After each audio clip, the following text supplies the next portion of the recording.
just waiting for Vincent to give me a time. Let's start.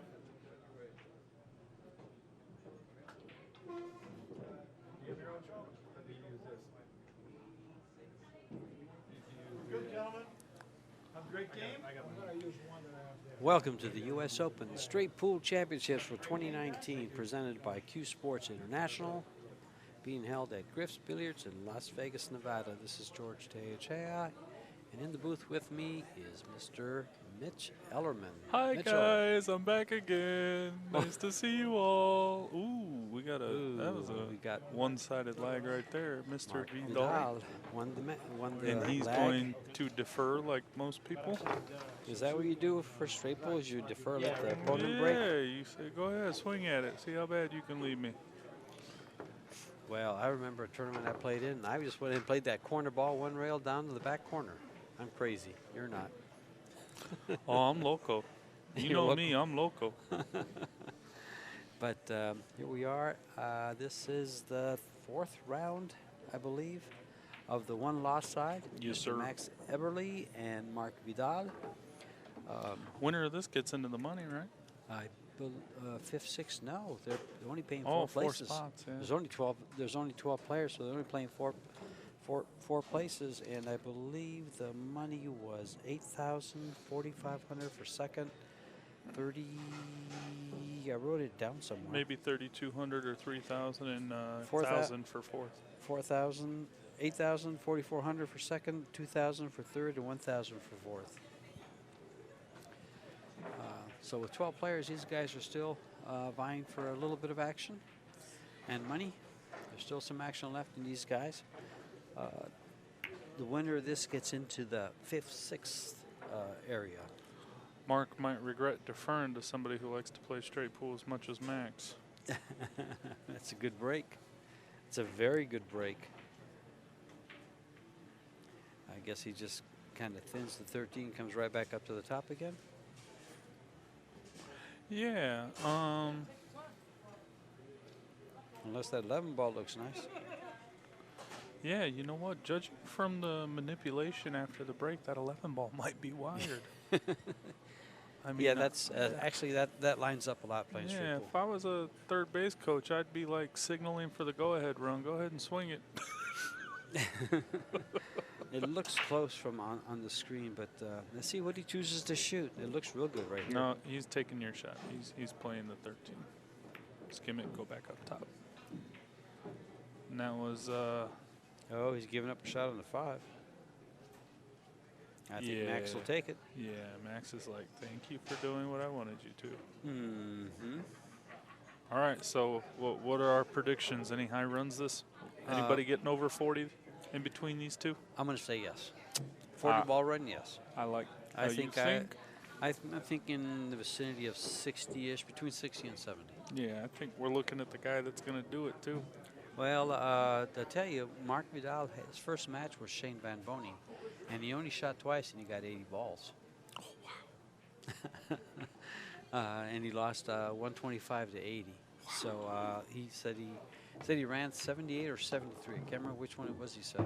Well, I was Max talking isn't to him going to be about it. happy with this cue ball unless it bumps the 9 enough. And no nothing, love. No love. So you just go off. I might have gave him the commentator curse a little early. Well, thank you. Well, So here's a shot. Play the half a ball hit jacked up, the left half of the 9 ball. Send the 3 ball to the bottom. Cue it with a bunch of middle left. The 9 ball goes down table. And play the cue ball 2 rails up table. that sounds perfect. Lovely. I mean, it looks good on paper. The only thing that could go wrong is if he hits it. Well, he's not going to hit it that hard. I was going to Yeah, say if that's he what hits I'm it too saying. hard, Half a ball, yeah, the 3 leaks out. the leak could leak out on the other side, but Well, going he's between looking those at- balls. He's looking at He scratching. wanted a stun, but yeah, he ended Unintentional. up. Yeah, well, now we got to look at the 7 deuce. If that 7's not attached to the 15 ball, guess what?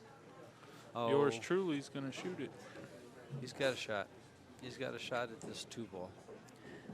Mark's first match was David Zepp, who he beat 125 to 11. So Max is 1 ball to the good. He made that 5 ball that Mark gave him a look at. And as promised, the 7 deuce. Mitch always shoots the hangers.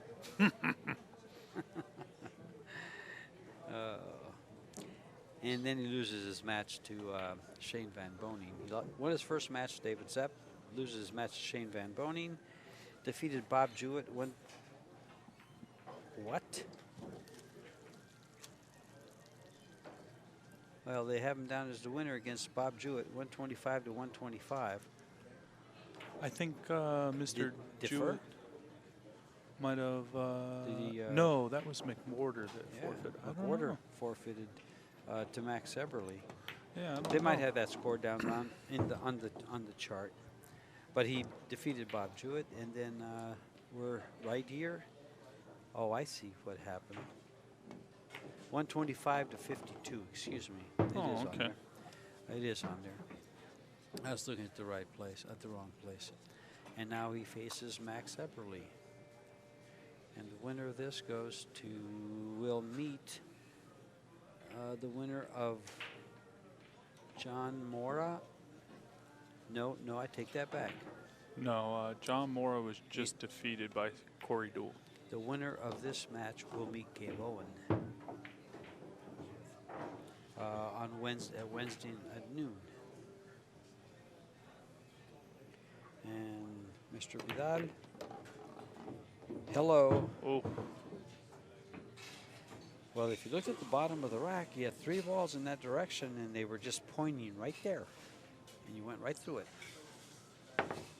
Yeah, I just looked at the screen up there. Oh, the delay, yeah. The delay.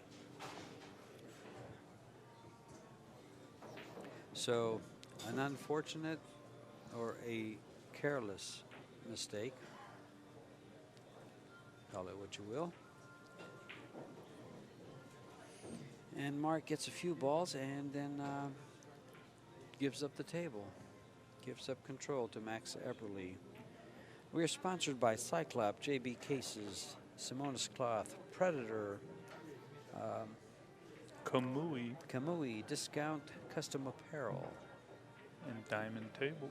And Diamond Tables, Diamond Pool Products, Billiard Products. And I was about to say that, you know, Predator's pretty proud of one of their own, Mr. John Schmidt, for running 626 balls. I'm sure they're ecstatic for him. Yeah. They're going to come out with a John Schmidt special, number 626. I'm just kidding. I don't know. Sounds good. Yep. And Max is going to go ahead and take care of the 8-ball. And For those of you guys listening and need a consultant, George is for hire for marketing. My commission's only 10% as his manager. Just kidding. Only teasing. Oh, he's in trouble here. Yeah, he drew that ball. He drew that ball up too high. He could have just, I'm surprised he drew the ball. Yeah, he's going to shoot the 13. Straight, long shot. Some call this a very hard shot in pool. And you can see why. So they trade off 3 and 2 balls.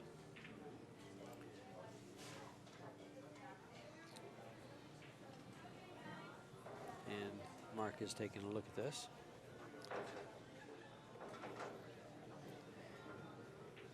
Mark hails to us from the Denver area.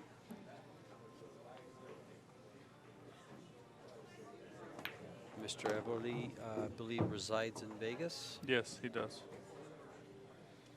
He is a Vegas local.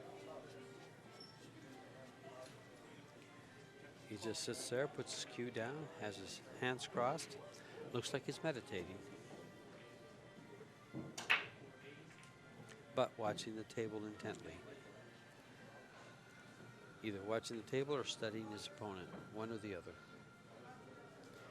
Mitch, when you're at the table, for you viewers out there, I'll get a little insight and get into a pro's head. When you're at the table, do you study your opponent? Absolutely. Do you? Okay. I pay attention to their body language. Anytime a ball gets close to like a good hit, I pay attention to their eyes. Do they roll? Do they shake their head? Do they raise their palm a little like Corey did last match when he was unfortunate? Now, don't get me wrong, he still won the match, but when he was not in line as much as he wanted to be. you just kind of, you know, like a poker player, you get a little bit of a read on how your opponents are vibing and feeling, and sometimes that'll feed you and sometimes that'll break you. Yeah. Okay. That's good to know.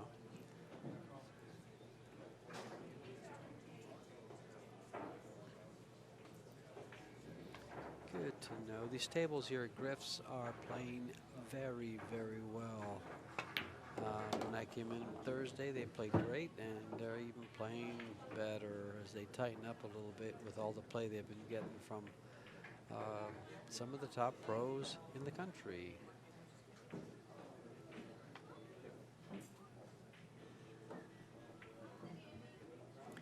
We even had Mitch Ellerman out there during the bank tournament, and we'll have him back out there during the one pocket tournament. Yeah, I had my gunslinging moments. But meanwhile, we're going to let him relax watching the straight pool. Only reason I'm playing the one pocket is kind of investing in my education. Like I was telling That's Ben, a good way to put it. They don't have a community missed college this ball. for it, so Wow. I'm just going to go ahead and play the U.S. Open. He's going to go ahead and play safe on the second he's ball. Fortunate. Yeah. That's the 6 ball, George. I know you get ball. the colors twisted. Yes. All right, so Max could be playing the 6 ball into the 14, or going rail first and spinning around the 6 ball and pocketing the 10. Or how about the 6 ball off the 6 ball off the 4? No Yeah, that was my first shot because the 10 ball makes it a huge pocket. Yeah. But I think it's just a little bit too much work. If he can spin around the 6 ball, go to, like, he has a big window, he can hit the half diamond because the 10 ball's a ball length out of the pocket. I've got a question for you, something I didn't ask, and I'm not sure. Jump cues not allowed? I don't believe so. I don't know. That'd be where's tournament man? John. Not that it matters, because I don't think it's. Are jump cues allowed? No. All right, we were just jump cues are not allowed. I just wondered, because I just thought, well, I don't remember seeing anybody use one the whole tournament, but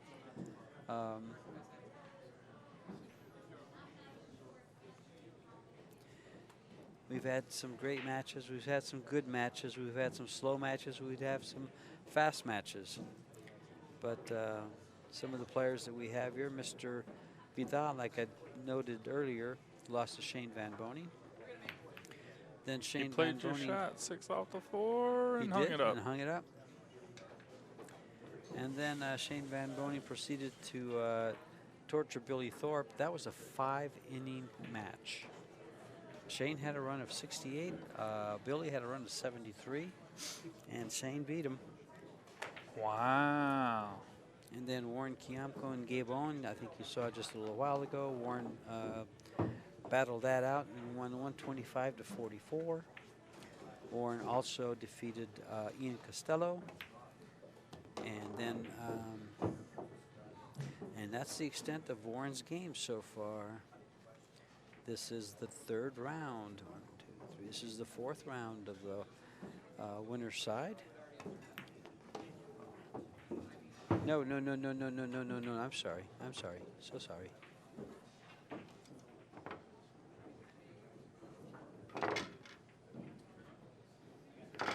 So this is on the 1-loss side.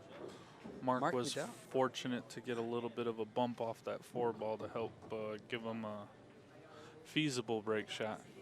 Otherwise, he was going to run right past it, be unhappy. I just had a senior moment. What's that?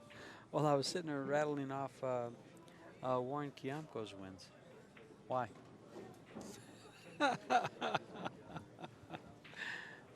Oops. It's allowed. So the reason you see there's normally 14 balls available, but we do believe there were 2 scratches.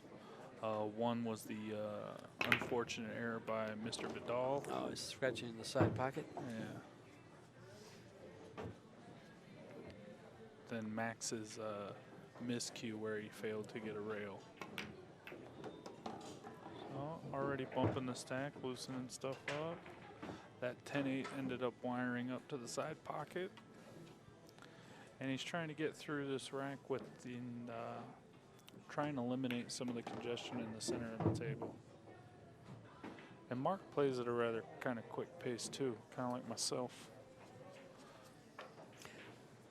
You guys, you've played. I'm sure you've played them, Yeah. being both on the West Coast. Yeah. Well, his opponent Max Eberle is in the one-loss side, courtesy of Billy Thorpe. Torpedo. He got torpedoed, 125 to 94. So he was a respectable match. He was a scratch away from winning. Yeah.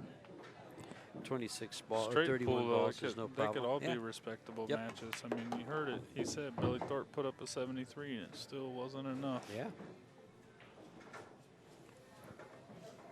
That thorn in his side in the banks, same thorn in his side in the straight pool. I think Mitch is referring to the fact that Billy got into the hot seat for the bank pool tournament. Undefeated, losing only one game, I believe. No, he lost 3 games to Shane and 1 game to Mitch. Yeah, that's right. Bam, Billy, you hear that? I got you one, bud. I'm just kidding. Take it easy on me. And so he lost a total of 4 games to get in the finals against Shane. Shane worked his way through the one-loss side and came back, and it was another hill match. But Shane took that one instead of Billy this time. A little longer race made the difference, I guess. Mr. Vidal's holding his own here. He's going to be probably leading this rack when it's all said and done.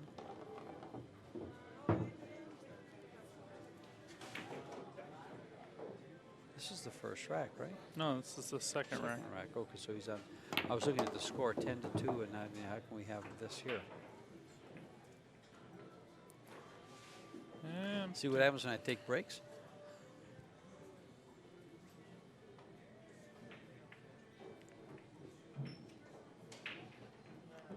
Do you like the 11 or the 14 for a break shot? The 11. The 11, yeah. You, I'm just trying to see what you think about balls when they're closer to the rack, like the 14 ball is. It's just, Yeah, I you try don't and see it as avoid much. it. Yeah, you try to avoid it. I noticed several other players did the same thing. They'd rather have the one that's a little, 5-6 inches away instead of 2 inches away. And now he's looking to see where he wants his cue ball. He just got to get on that line. He just put the cue stick on. He's already got a little bit of natural angle. He'll Yes, just he draw does. off He's it with perfect. low left. Well, Exactly where he wanted to be. Yeah, if he could have taken ball in hand, that's where he measured for.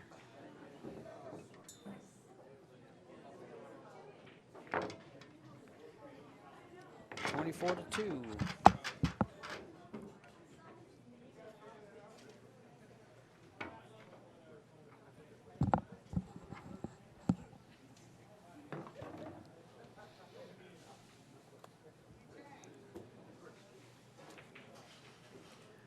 Got some pool coming up this summer for you guys. Got the BCA Pool League World Championships and USA Pool League National Championships the 17th through the 27th of July, with a couple of big, huge tournaments in between those same dates. The 17th through the 20th is a 128-player limit Diamond Las Vegas 9-ball open, 25,000 added. And then the granddaddy of them all, the Predator World 10-ball Championships. This is a tournament put on by CueSports International and Predator with $100,000 added. It's a 64-player invitational, and it pays the top 32 places. So basically, if you win your first match, you're looking at $1,000, but it's going to cost you $500 to get in if you were invited. And then August 8th through the 10th is the U.S. Open 10-ball. 11th through the 13th is the U.S. Open 8-ball.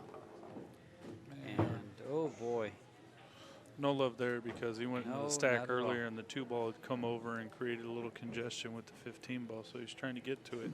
I'm banking 5. And was not fortunate. Yeah, I'm curious though, because these pockets are a little bit snug. Banking that 5 ball with how much of the 15's blocking it might not go. Maybe the 14 in the side, even though you're a little bit jacked up. A little bit jacked up.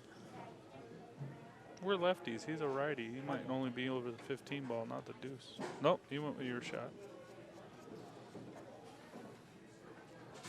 5 ball it is. He's got to hit this really good. He touches that bottom rail. Don't go.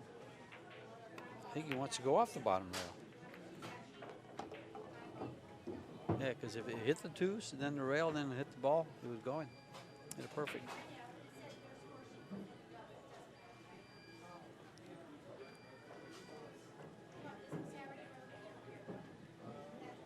They're still playing a little loose. The pockets. Are a little looser than they should do to the new cloth, let's put it that way. It's going to make them both. Let's go ahead and shoot the combo. And then just draw this a little bit. Nah, maybe not. Be safe, just get good shape. Play clean shape. I'm playing the 14 Yeah, ball. I was thinking as I was looking up. At So first, I can shoot the 9 and then the 3-6 go. you wouldn't like to try to leave the 9 ball, but I guess you have to move the 9 because everything is cluttered around it, and you can't really clear those 4 balls out without moving the 9. First thing that came to mind was to go ahead and play the combo, and draw 2 rails into the stack, but that's pretty sharp, and you got to come way too close to scratching. Maybe he just tried to get on the 3 there, or shoot the 9 deuce and leave the cue ball for the 3 in the side. Shoot the 6 in this bottom right corner to break open the 3 and the 4, or the 13 and the 4. Excuse me.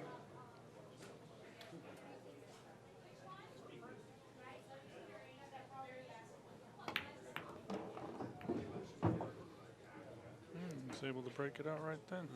And perfect. Now you just play the 13 and open up these balls. Give yourself an angle so you can develop a break shot with a 6-3.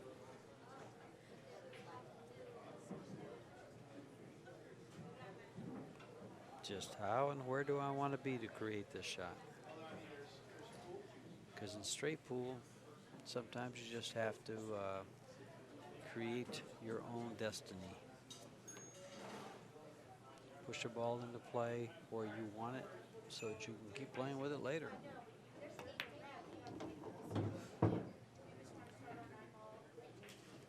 Probably shoot the 6 and move the 3, just about 2 inches.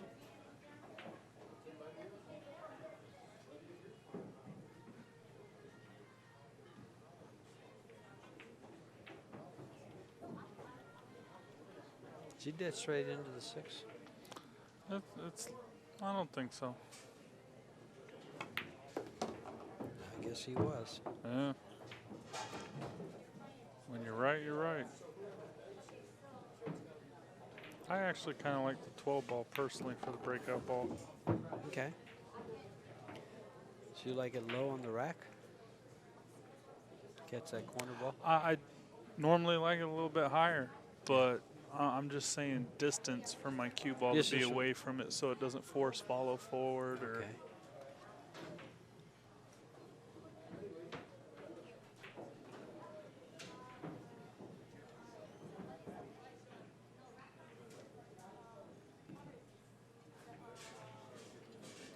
He's trying to figure where he wants his. What's he trying to figure out here? Where he wants his cue ball for the 3? And now, which ball do I get to that location better?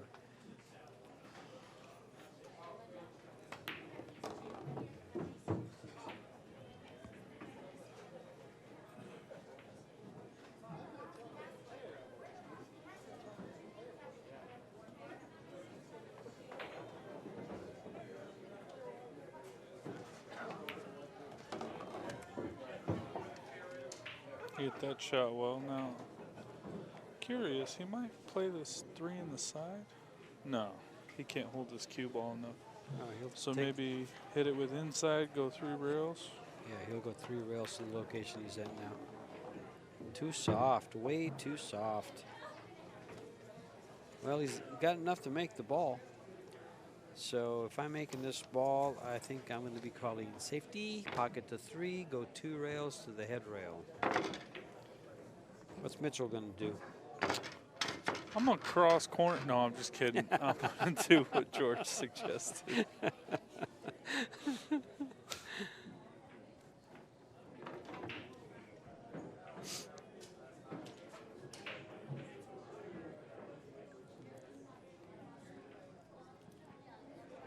He might decide to just pocket the ball because he wants one more ball and then play safe. Yeah, he'll probably hit it with top left, come above the rack so he can reach it about center table and just slow roll into one of those head balls, the 5 or the 6, and freeze them, and then loosen up one of the bottom balls. See, I'd rather give up a ball and put that cue ball on the head rail. So will he. Stay on the rail. Oops, no, he doesn't like it because it came off the rail. If he could have laid it on the rail, he'd have been very happy with his shot. Okay. Well, we'll see what Mitch does here. What Max does. Did I say Mitch or did I say Max does? You said Mitch. Okay, we'll see what Max does here. Yes, we will.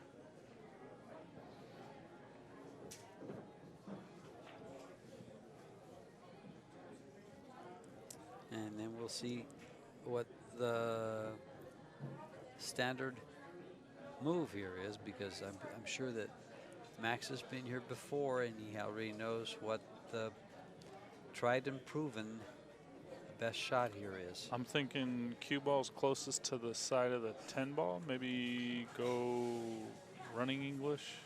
Yeah, just Middle to low. Spin the 10 to the bottom rail off the 15. 2 ball going left. And that's what he's reading, is how it's racked. Seeing if he can get enough momentum. And obviously moving his cue ball 3 to 4 rails back to the top rail. Yeah. He'd like to come in right where the second diamond, the middle diamond is on the left-hand side rail. To kind of the same move that Mark just put on him, trying to leave it on the rail and come in from the side instead of straight on it. Oh my. He got really fortunate. Yeah, he hit it super thin. He's going to be okay. It's actually a great shot. I mean, it's hard to feather that ball from that distance and only get inch movement on the deuce, on the corner ball. Maybe the balls on the back weren't kissing? Possibly. It's also a good shot. But there's a shot available on the 10. Max will look for a dead one, though. That's for darn sure. How is he at reading racks? You've seen him play some straight pool. I've only seen him play minutely. From that look right there, if he can hit the 11 ball firm enough, the deuce might go. So let's see. Maybe fire the 8? No, because the 15, as much velocity, you'd have to be about level with it. Make sure you're hitting only that. So let's see, what else hits the 13, 11 to the deuce? Well, or he's not calling. He's calling the 10 ball. Yawn. See, now I'm shooting. I wanted that. to see excitement. I'm shooting that 8. That's what Mark's looking at. Shooting the 8? Yeah, the 8, the 7, 13, 11, deuce. So the 4 balls that are lined up along the back of the rack into the deuce, you think will make the 2 ball? I'll tell you what, I'm going to swing it and find out. I don't think so. I think yeah, judging from that angle, it don't go. I think it goes high, if it even hits it.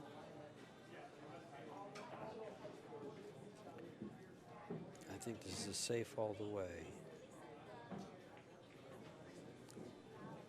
You know, it looks to me like he can just roll right into the 8 with a little bit of high English and stay on it.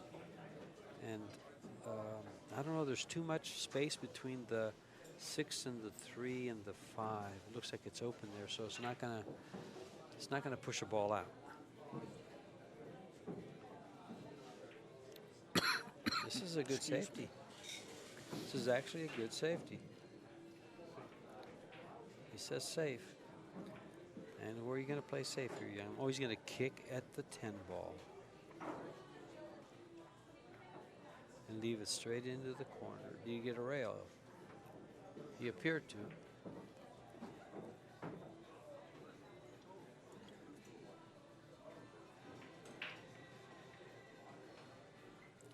Have these gentlemen met, to your knowledge? Oh, yeah.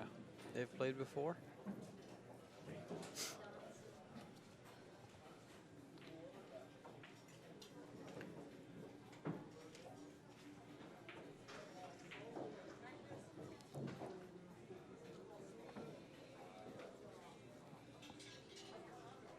Max Eberle has been a pro now for how long? I would say quite a while. As Mark. Mark is, I think,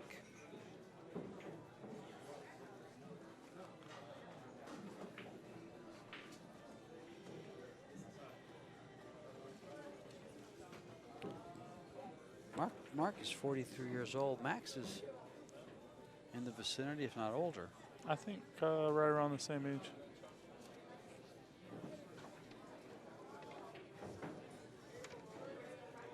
Thinking maybe glance the Mark is 46. Max is 46.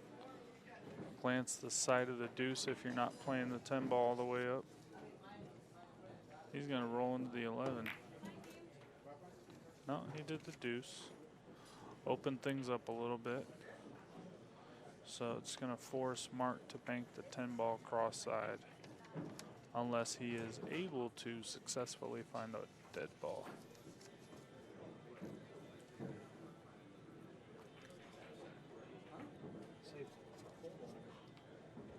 You heard him call safe. Pardon my yawning in the background. He is not going to be happy with that. He's not going to be too unhappy with it. The fact that he left the 3 ball, but his cueing. I like Max to gonna make be this tough. ball from here. Do you? Well, I'll tell you one thing. I have a feeling that Marc Vidal knows diamond tables pretty well, since that's what he does in Denver. He sells them. Yeah, that's true. And he just comes straight down here. Oh, I was wrong. Oh, I was wrong. Mark says, thank you, Maximilian. Max, that'll cost you $1 million? Is that what you're saying? Possibly.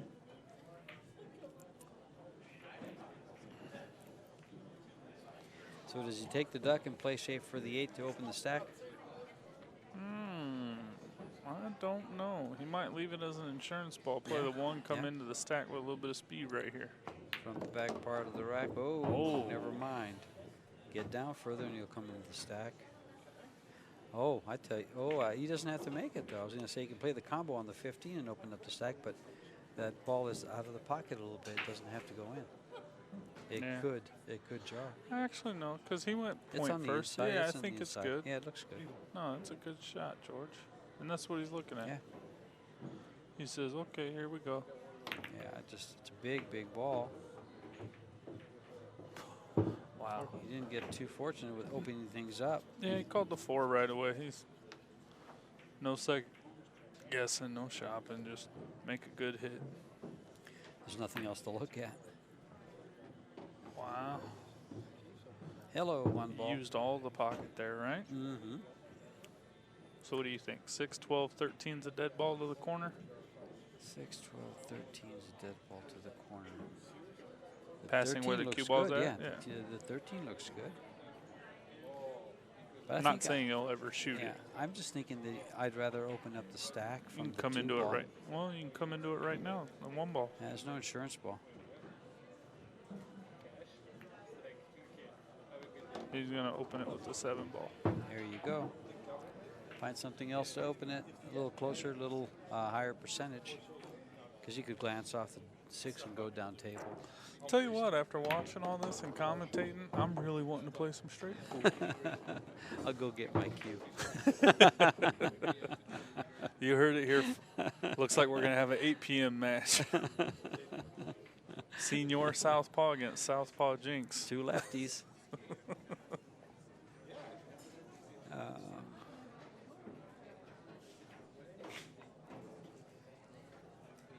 Sorry, folks, nothing but a little jaw jacking amongst That's it, friends. really. I don't want to play this monster. He's half my age.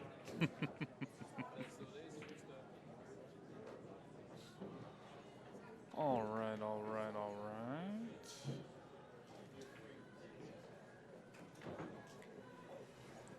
Looks like the 6 goes by the 15, so he's got not too much to worry about. As far as shots go, he doesn't have to shoot the 12. Although it's there. What do you like? What are you looking for at your 13 ball as a break shot? The 11 ball, yes. Oh, that's the 11 ball. Yeah, he just made the 13 the same time he made the 7 ball because it was right, wired. Right now on the screen, it still looks like the 13 ball. Now, a lot of, you know, when during the summertime, when you're at the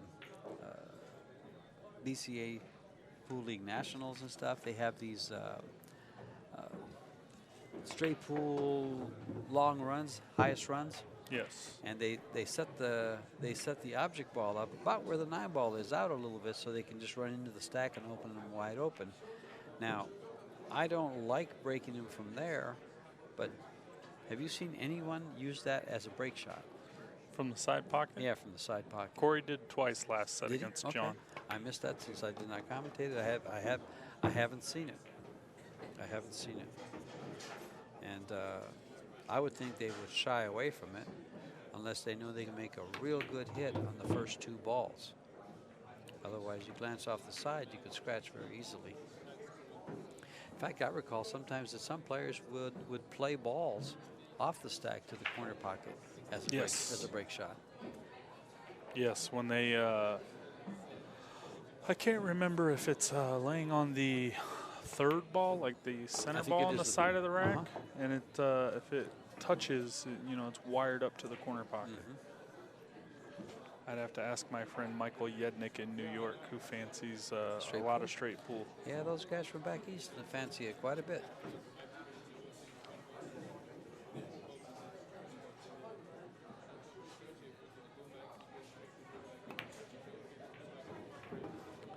And So he'll 5 ball? Yeah, just 5 ball, fall forward just a little.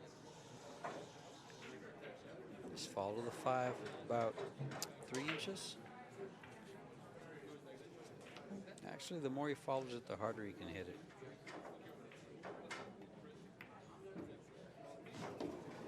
All right, so it was 4. Good. And Man, I'll tell you what, this match is definitely progressing.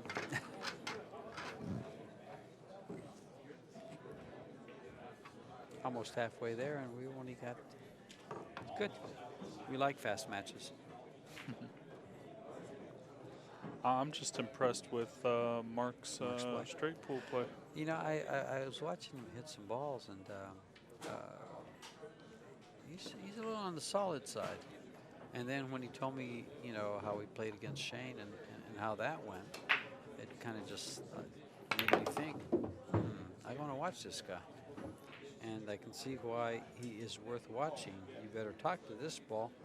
And, oh, hello, It hurt 7 ball. Now he can actually muscle this ball on the side and really touch that stack. But, I mean, that's He could super hit the aggressive. 3 ball. He could hit the 3 ball and go in the drink. Yeah. It's funny, I can sit here in the booth and look at shots like this and think, you know, think conservatively. But when I get on the table, I'm crazier than the guy next to me. Oh, look. He might have heard me. He heard me. Hey, but he hit it good, too. He knew where, I guess He he got knew no he was going. love. Well, He's got 3 the in 3 the in the side. side. Yeah, 3 in the side. He'll bring the cue ball back for the 4. If the 4 goes by the 9. He's looking for his next shots. It does.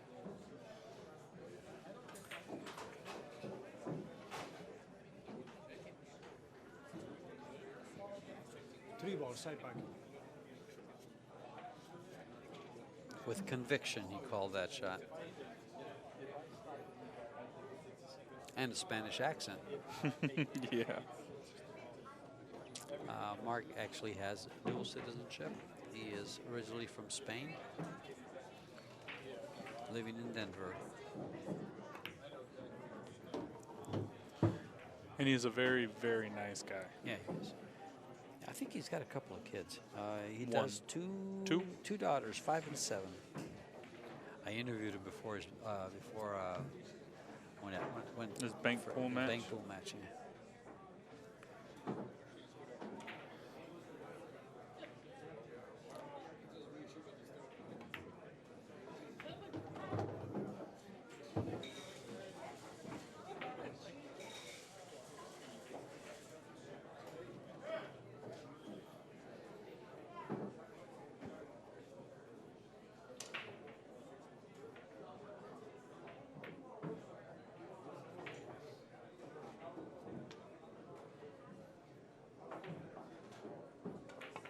I asked him how things were going right after the Shane Van Boney match, not realizing that he had played Shane.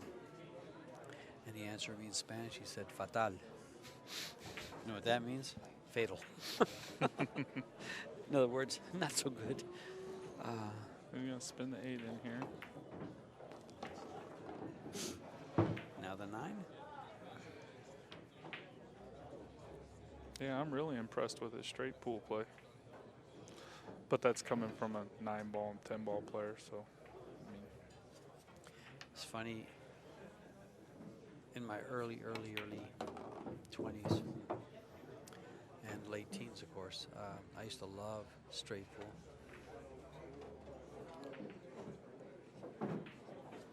Then some turkey introduced me to 9-ball. Oh, yeah? Yep. And then straight pool was too slow. It was too, not too slow, but too. You just had to pay too much attention for too long a period of time. Yeah, the attention span always gets me in this game. I think that's why I don't practice it. At home, I'll every once in a while I'll rack up a couple racks of for straight pool. Yeah, if I need to get in stroke in a hurry, I just go ahead it's no consequence, just me and the table, and I can shoot 14 or 15 balls at a time. I can go through 3 racks maybe, and then just enough.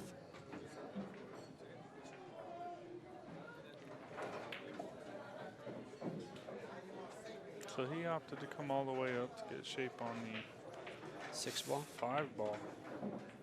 Oh, and yeah, to get shape on the 6-ball.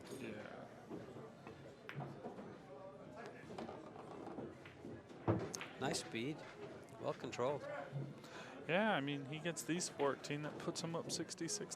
Yeah. It's a pretty sweet lead, but there's one thing that any of us who play pools aware of, that no lead is safe in pool. Yeah. Well, Max has high runs. You know what they might be? I think he's done at this very pool room 280 something recently, 283 I think. And this pool room has nice playing diamonds that play pretty tight. And they're all consistent. Yeah. So 280 would be extremely respectable. I think my high run's like 147. That's it. That's respectable. You know, I did it in match play against our buddy Dennis Orender. There you go. You did you? Yeah, I ran 60 on Dennis one time. It was a race to 125. He said, "Keep going, forget it. Let's see what the high run could." I was playing one time at Pockets in Tucson, and I think I needed something like 60 balls, and I think I ran out on. I didn't even know I was on a run. And all of a sudden, I see this towel coming right over the top of me. He throws in the towel. He says, "You're already out. You've probably been out for a few balls." He starts laughing. Nice breakout. I like the way his cue ball went. See, that was almost the same path, though. If he hit it with a little bit more speed, that side pocket might have come into play. But he's hitting it effectively, like he's done it once or twice. So we'll give him the benefit of the doubt. Now, to go up there and draw the ball all the way to the head rail, come back and scratch on the side would be extremely unfortunate. Yeah, but he almost did it last rack. Yeah, that's true. He came close. It was going that way. In fact, I made a comment about that. And, yep. Pool doesn't care if you have feelings that was unfortunate. It'll happen. If you think, oh, don't get hooked behind this ball, don't get hooked behind it, what happens? Guess what? You get hooked behind that ball. Don't careful with touching the ball there with that bridge. Somebody might say foul. Wow. All right, let's see what. It looked like his left hand moved with his stroke, and he pushed the bridge at the same time.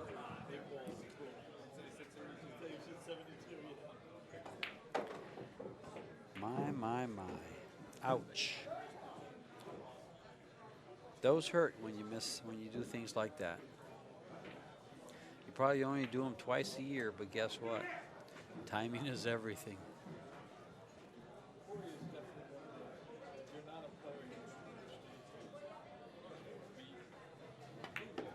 Going into a stack? Nope, not going to bother with it.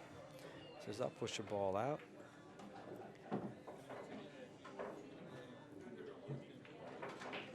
Which 3-ball? Does this 11 go by that ball? Looks like it might. Yes. But I mean, you can shoot the 3 first and get on the 15. Yeah, and just turn around and shoot the 11 to the same pocket. No, he's going to go ahead and shoot it this way. It doesn't matter.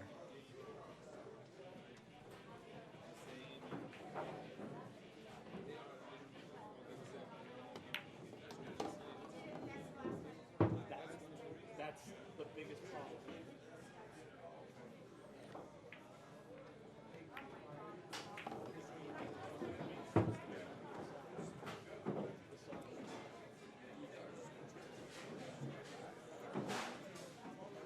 Or 4. The 4 gets him more balls. He can move the 14, have a shot on the 7.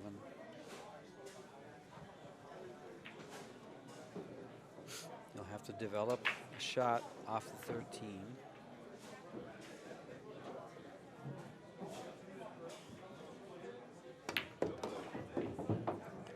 And he did.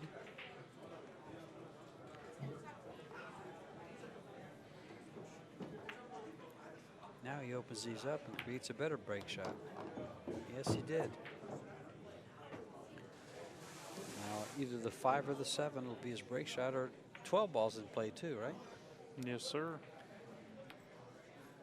No, max, it'll probably be the 5-ball. Okay.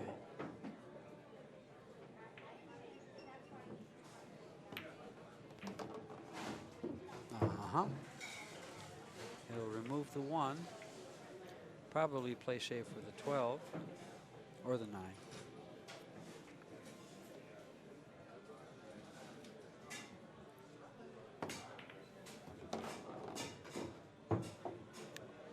Well, he got on all of them with that one.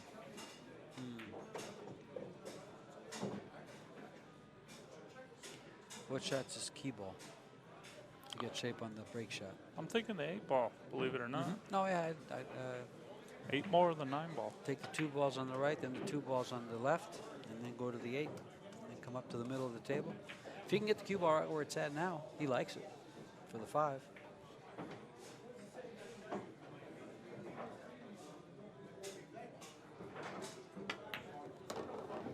And from that angle, you can see in the background Mr. Alex Paguline practicing a few tables back. He just made it here from his victories in Louisiana.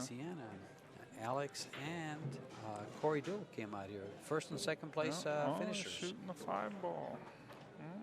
He was queued up for it.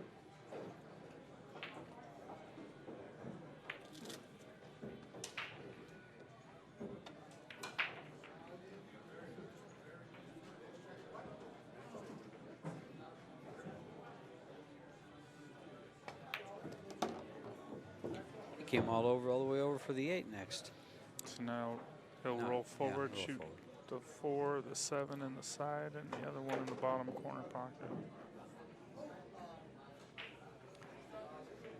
7 in the side or the 4 in the side?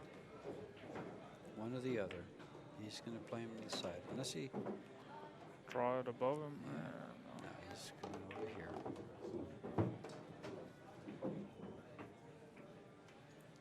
He went pretty far down if he's going to shoot the 4.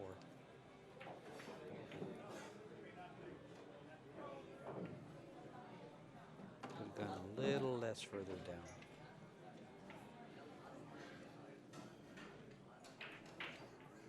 Now you could just actually, stop and play the 7 in the opposite corner. And that gives him a better shot to get on the 5. Well done. Well thought out.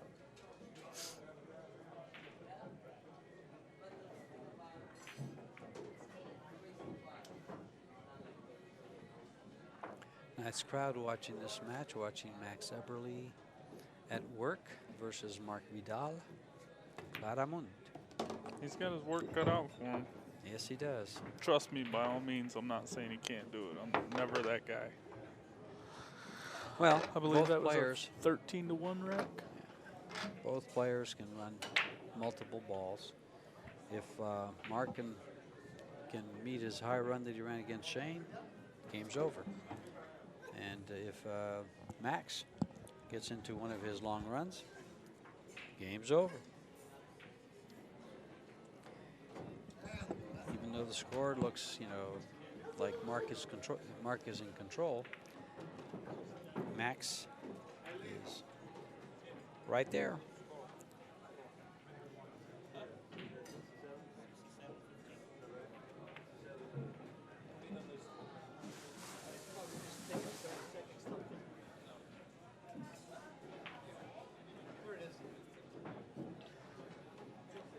All right, all right, all right. We got the score updated for you. It just took a little bit.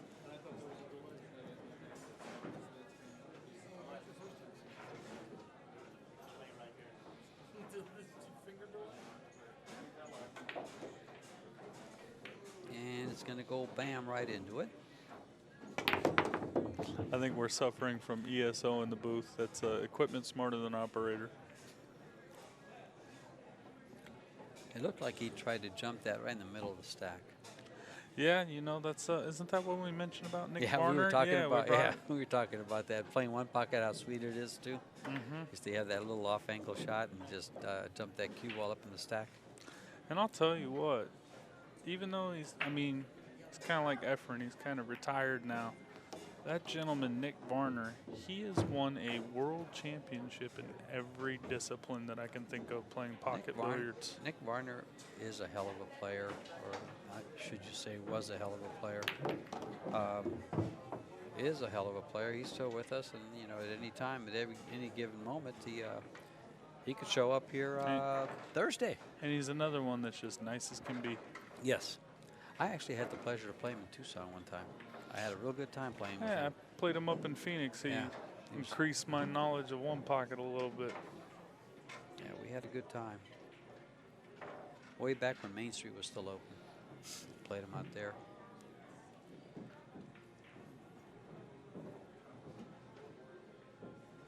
And it was a pleasure. He's looking at this one ball, see if it goes. He's a little stuck. Is he stuck for a shot, or is he going to have to shoot this 12? He's going to have to shoot the 12 or the 3. I think the 3 goes. He's just really weighing his options. He might be able to see the edge of the 1. If he can see the edge of the 1, he'd be shooting that 1 ball. He says, I'm going to go up and down. I got to see where I want to land. On which ball do I want to land? The 14, 13 is a combo. And works, but he also has the 9 that you can just slide over and move the deuce for shape, so no problem. He's hit this pretty hard to get on that, so he's coming all the way back to where he's going to be shooting the 15 ball next. And probably up for the 11.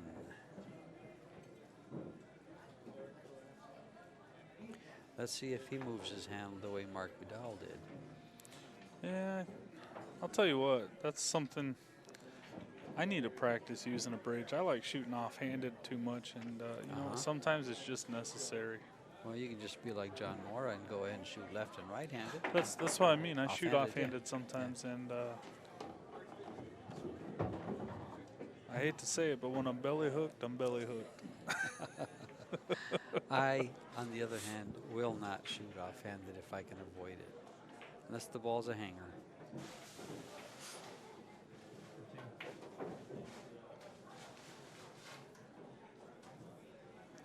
My right hand is good for one thing, opening doors.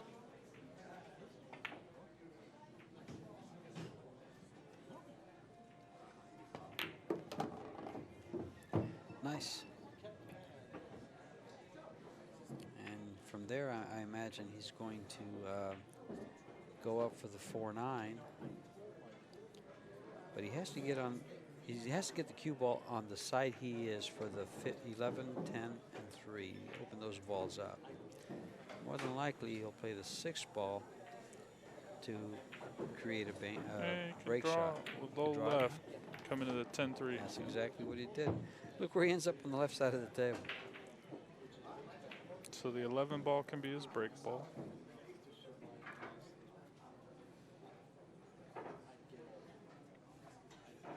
Straight back.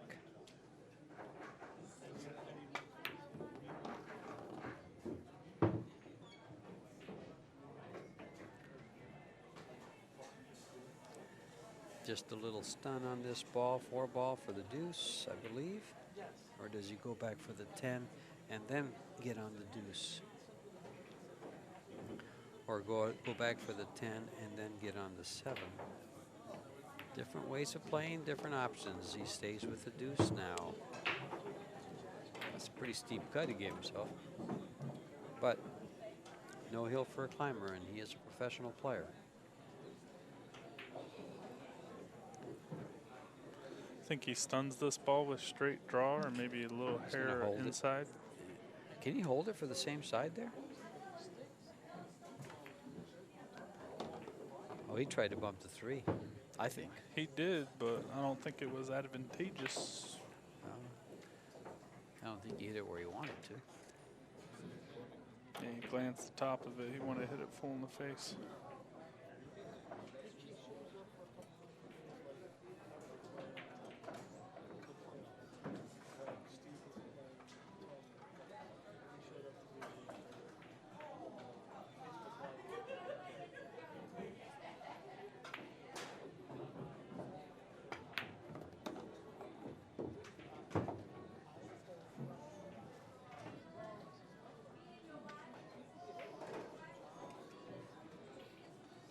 We shot that 3 ball well to get on the 10, roll forward, get on the 7,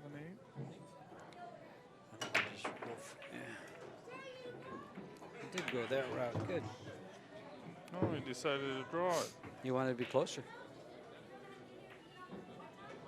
Good control on his draw shot. I mean, he could have gone all the way over and ended up on the rail. He still have a good shot on the 8.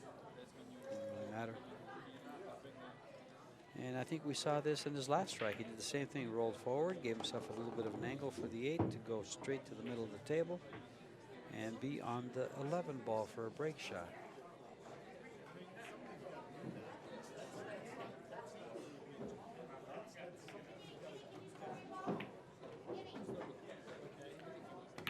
Well, he ran 13 off the last rack and 14 there. And 14 there.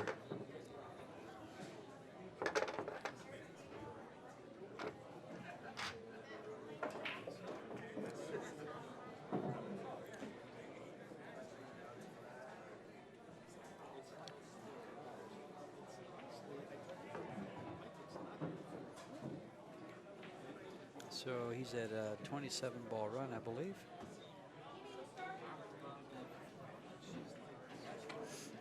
Mark had a pretty healthy little run, didn't he? I want to say probably close to rack 40. and a half. Yeah. Was it a little more than 2 racks? Yeah, I think so. Yeah, I thought so too. But I just remember he missed a couple times, so maybe, possibly not.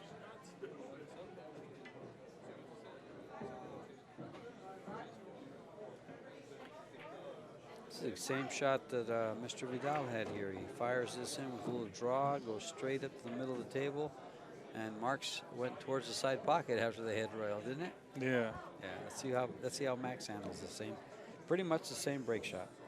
I don't think he's going to draw it all the way up to the top rail. I don't think so either. I think he should just drive right about where he's at now. Just open it up and have a nice close shot.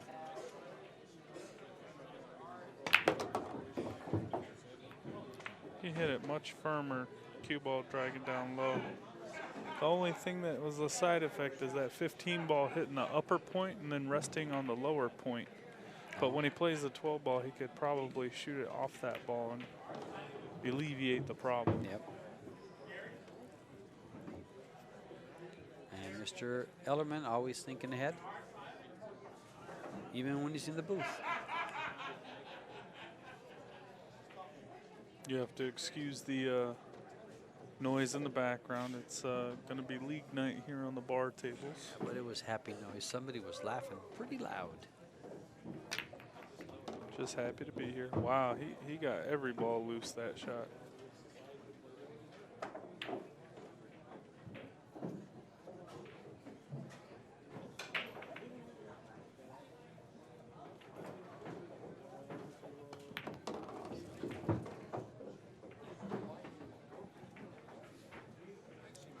More than likely his the 6 ball is his break shot. Possibly the 7. More than likely the 6 though. Maybe the 15, depending on how hard he moves that 15 ball out of there. Okay, gotcha. I'm only teasing. He's taking care of it.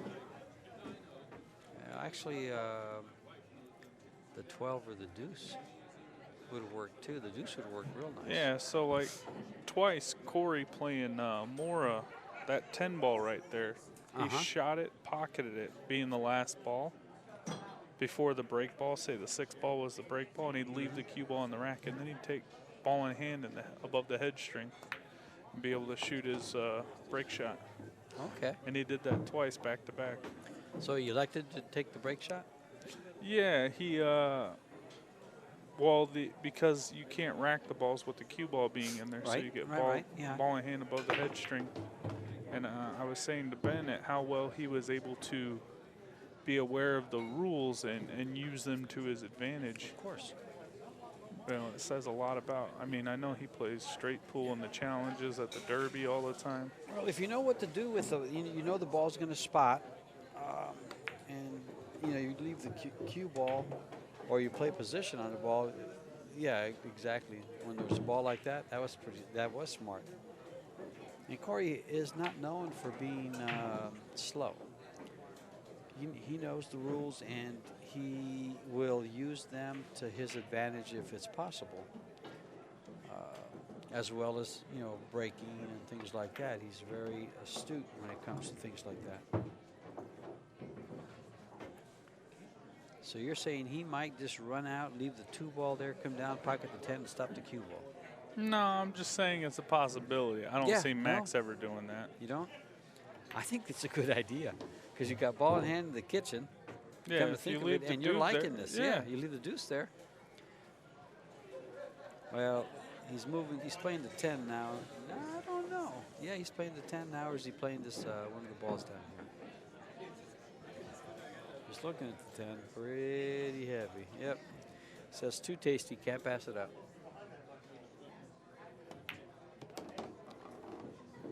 That's a smooth move. I like that. I really do. I didn't get to watch Corey play. Yeah. I didn't get to watch Corey play, so learned a little something. Good. You just I learned a little something too. If I ever play straight pool, will I remember it? Probably not. Notice what a chuckle he gets there. He knows how much I remember. No, I just know how much you played. Oh, how much I play? Never. If you're suiting up, pool cue in hand, it's one paquito. It's one. I haven't played. Not since Carl passed away. Oh.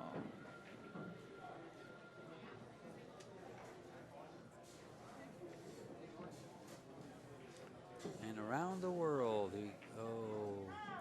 I kind of like shooting the 13 ball. Oh, he's going around the world. Okay, gotcha. Again, let his stroke smarter. out a little. Yeah, let your stroke out a bit, a little smarter. And he's probably going to roll forward about 2 ball lengths to the right, maybe about a foot higher, depending on the angle. Yeah, he's got a little bit or of an it could angle, move so 2 inches. He's got to come up. Coming up, he says.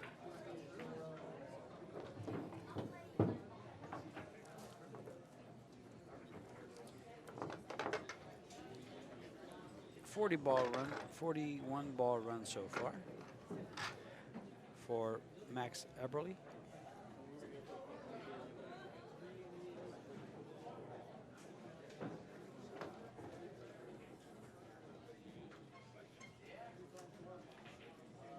One more rack, he'll be striking distance to the total score to take a lead over Marc Vidal.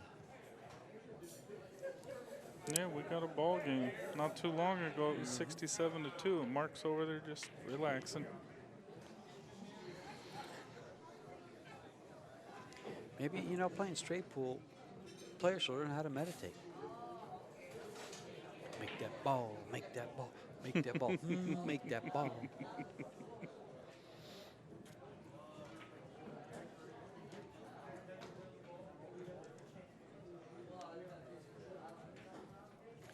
He's coming into the stack here. At what speed? How much does he want to spread him? I'm thinking like Mach 1. Mach 1? Not quite Mach 2.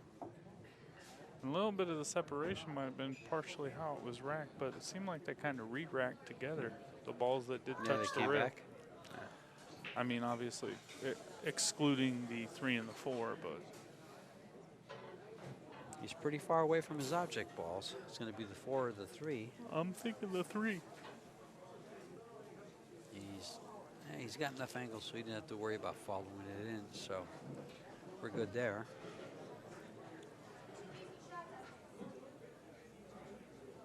And the only reason I like the 3 ball first is because it's closer to a pocket, so judging the distance to make good contact on his contact point, it would be probably the easier shot.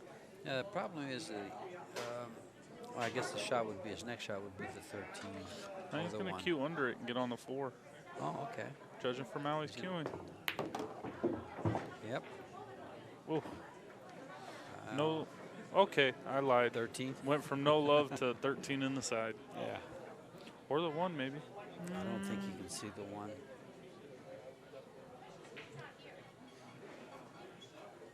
Not sure he can see the 1. I was shooting the 4. Gonna try and stop it there and shoot the 8 and blast open the stack. Nice angle of him shooting the 4 ball. And now it's a nice angle of him being able to get into the stack off the 8.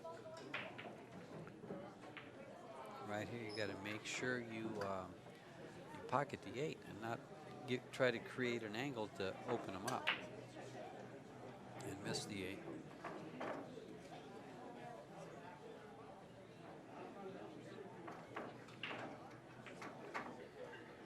Oh, that's a nice angle. He's got a good angle there.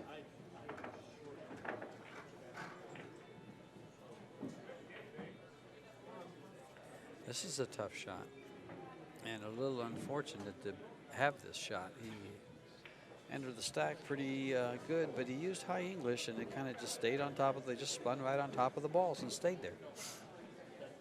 Yeah, that's the big thing is when you send that one object ball going into a stack, that mass becomes a little bit greater. Think about it. If you're running 6 ounces, which is what a ball weighs, into 7, you know, it's 42 ounces, and then they're not all touching. You lose momentum, and they absorb the hit. So, I mean, you really got to move into them with some pace.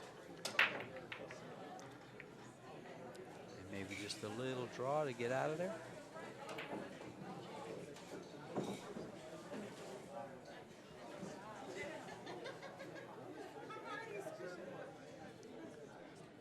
He's studying this. He wants to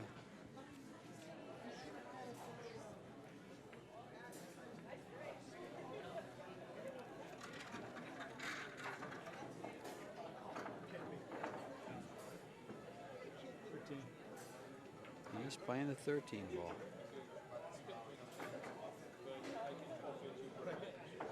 Tough shot. Queen over this ball. Uncomfortable bridge.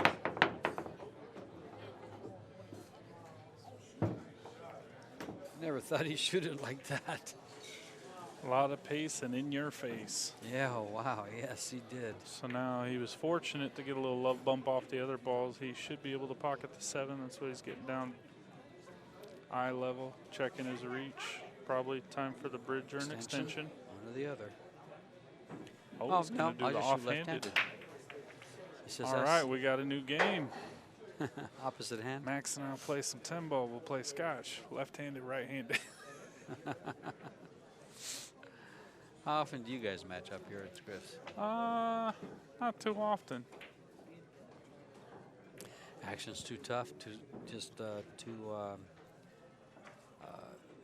close, or you're both from Vegas and best leaving? Nah, I mean, plenty of other fish in the I sea. play, but I don't know.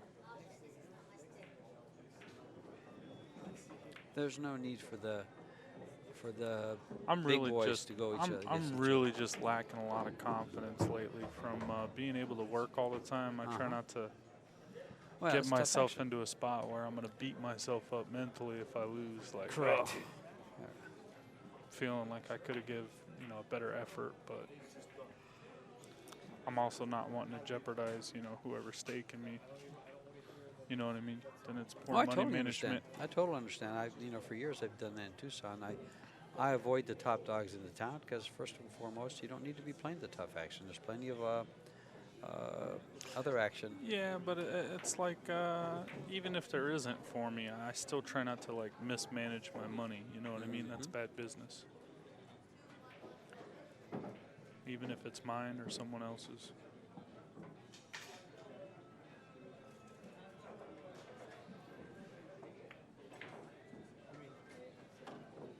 Kind of why I didn't sign up for the straight pool. It's not a game I ever practice.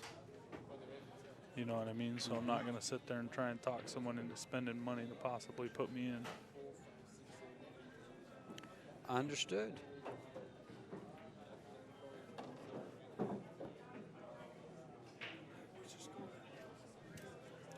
Sir, it's on the screen up on top.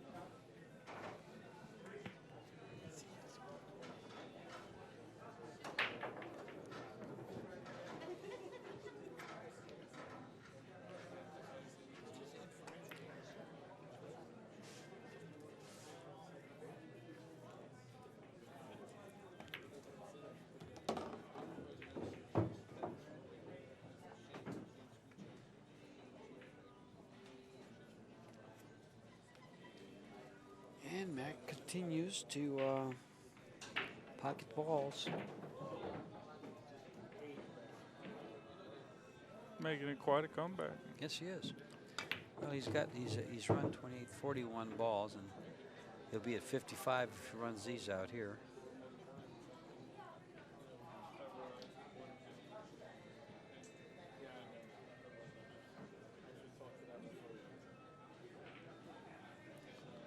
This one lightly slide up, bump the 11, and he's just trying to bump the 12 and the 10.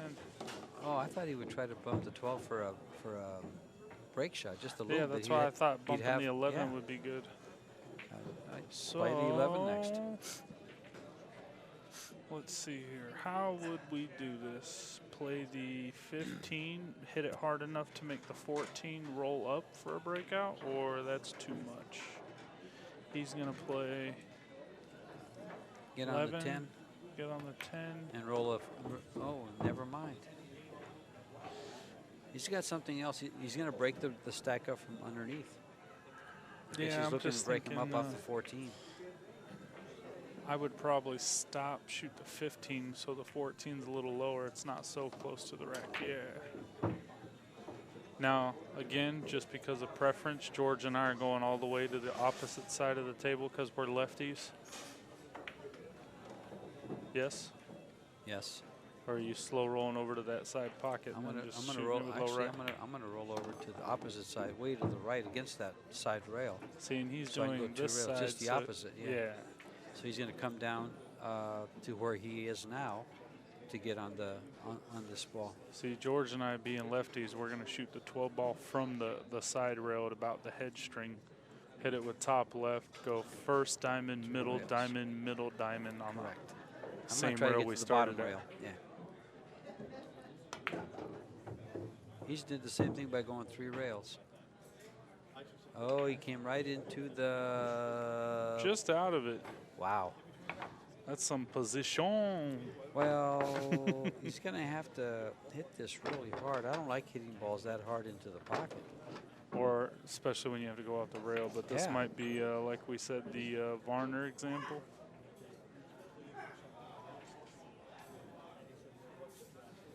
Being real cautious of his hand placement. Now, if he moves the ball there, is that a foul? I believe so. Really? I thought when you're racking the balls, you can't foul just when you're shooting. Don't know. Possibly, that's why I yeah. asked. I think we got the rules right here. Okay. If he was to inadvertently move a ball when he's racking, is that a foul? No. Like touch the ball? I didn't think just when you're in play. I thought so. For those of you straight pool aficionados out there, had he moved the ball when he was racking the balls, or had he touched the cue ball, it is not a foul. Just when he's addressing the ball to shoot. I wasn't sure, so I asked a question, and we got clarification. And if you think I can read print that small, thanks for the vote of confidence. I can. I know you can, if you think I can. Really got He's to gonna hit this hit with this speed ball, and yeah. English. And he's good. 7 ball stopped in a nice place. He stops it there, and he's got a good shot on the 7. But if he draws it back a hair, or if he just stops it there and shoots the 10, he can get a real nice shot on the 6 ball. Excuse me, not the 7, the 6 ball, to break the rack up. 7, stop, 10, follow, come back close, 6, and open up the rack. And we got a game here. Max has a chance to Well, pass tie it him up. Yeah, pass him up. Take the lead. Working on a nice. Oh, I forgot that. He's at 55 balls. Sorry, no, he's at 55.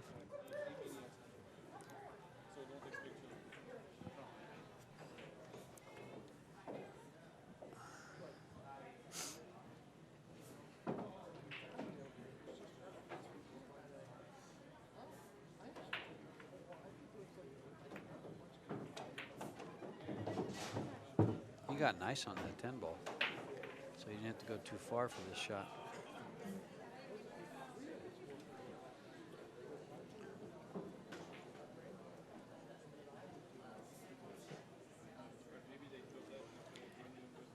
Tries to move the skew ball, not so much.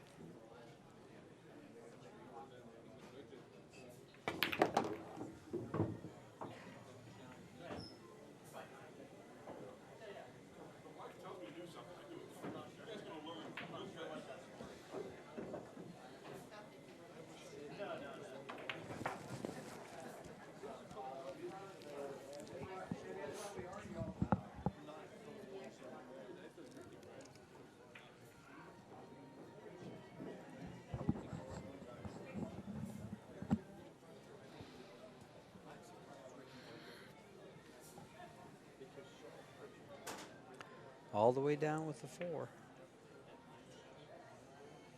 Follow the cue ball for the deuce. Yeah, and I'm curious if that 15-12-8 is wired. Looks like if you shoot like the it 1, is. you can throw it. Yeah, Yeah, it it'll throws throw in. downward. So I don't know if shooting the 15-12 it.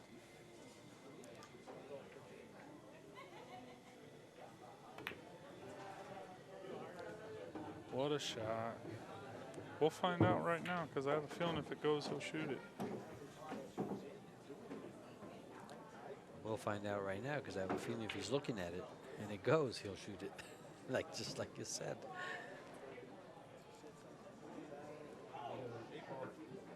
Eight ball he called.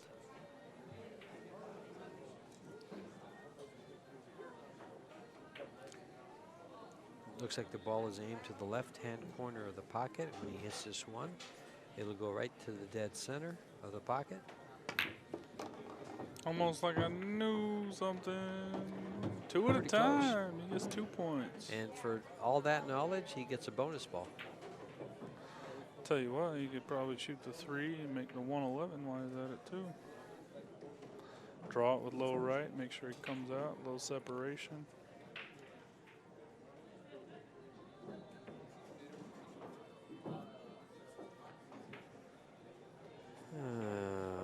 I think he's looking to develop a break shot out of one of those balls that are right in the stack right now.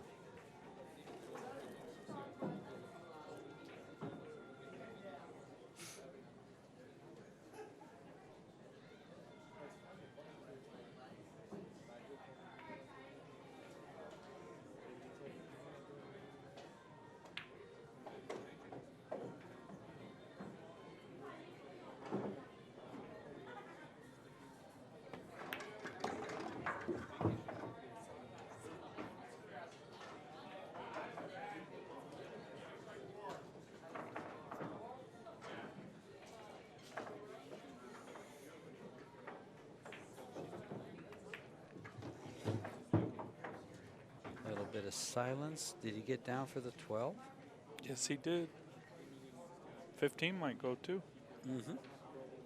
And the 15 gets him the 111 that he needs to move out of there. And that's exactly what he's going to do. Looks like he's going to leave the 3 ball for a break shot.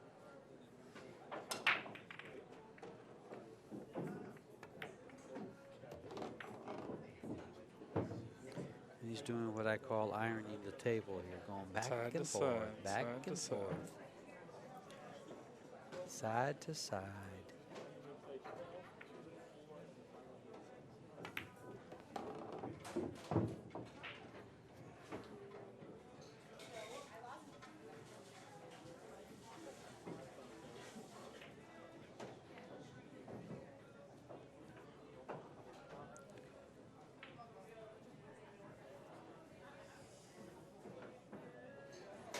Well, he wants anywhere above the middle diamond and not straight in.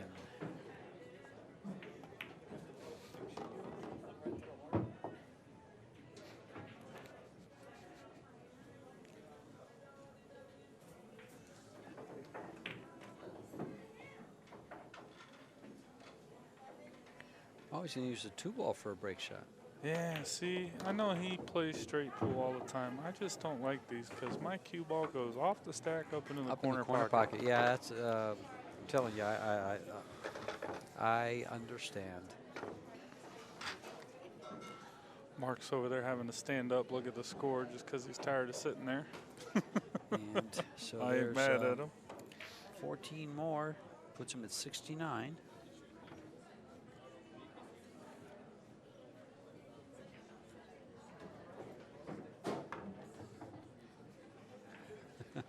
That's when I was doing commentary with Ben.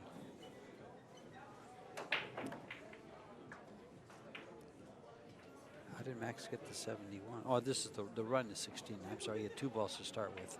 I looked at the total score. I go, whoa, whoa, whoa, whoa, whoa.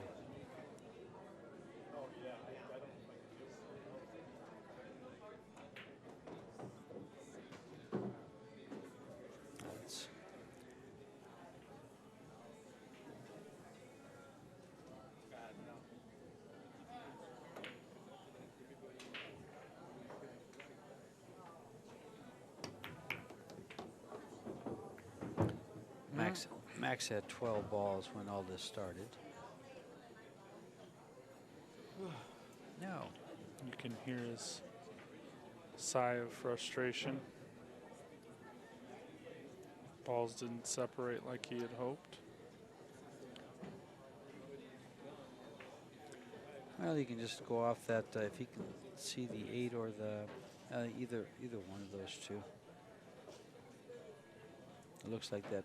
Is it the 14 on the bottom there by the 5 corner part of the rack? Let's go 2 rails up. It's got to be a real light hit.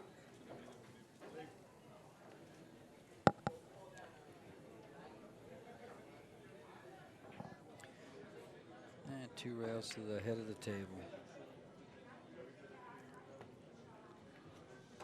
Well, and if anything, Oh, you could see the back ball there. Mr. Vidal is happy to get off the chair. Yeah. Gets to get a little exercise, come to the table, Yeah. and He's like, "Hi guys, I'm back." yeah, come off the 6. On the left side there of the rack. He's looking for a dead one. Pretty optimistic.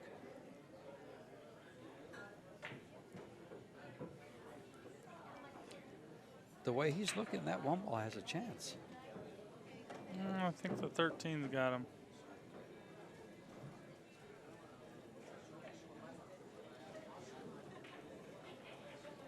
I think if he fires at that one ball, it'd just be his patience wearing out. That's called desperation. I wouldn't be desperate at this, junction of this match.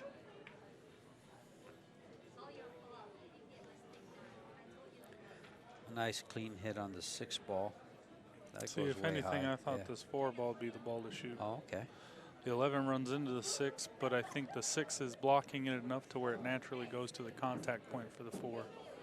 So you'd see him fire at the 15 ball, transfer the energy from the 9 ball into the 11, into the 4. Yep. Whether he shoots it or not, we'll find out shortly, but that would be the ball I'd shoot. Fire it with middle to low left so it doesn't, cue ball doesn't really go forward and I can let my arm out.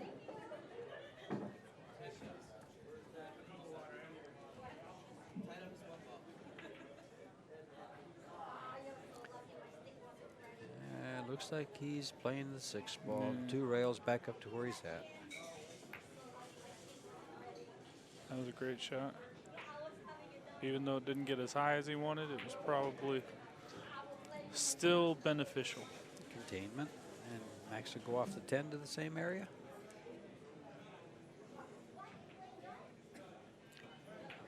It lets me call the obvious shots, folks.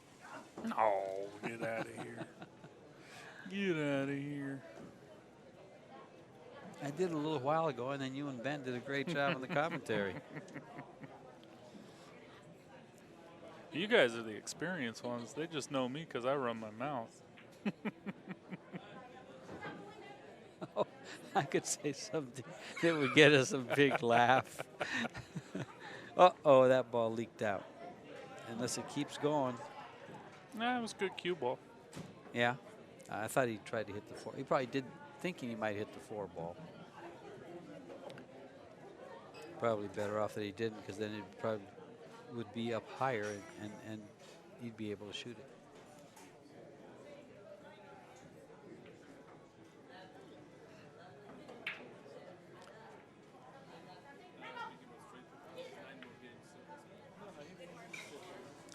And he'll go off this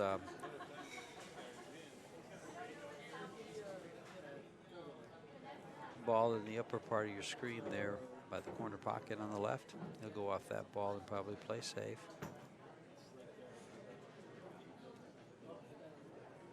But he's looking for a dead one. Always looking for a dead one. Good idea in straight pool.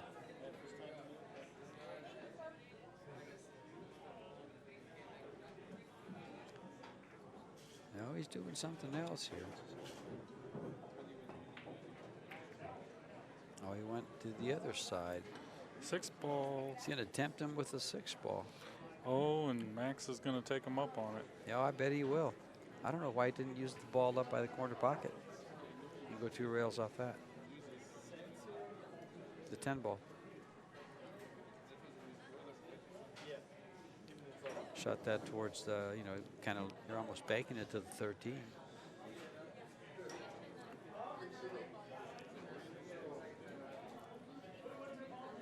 Max will be shooting this this ball. I'm going to shoot it with a little bit of draw so we can slide it to 13 and try and move something in there, rearrange the furniture a little bit.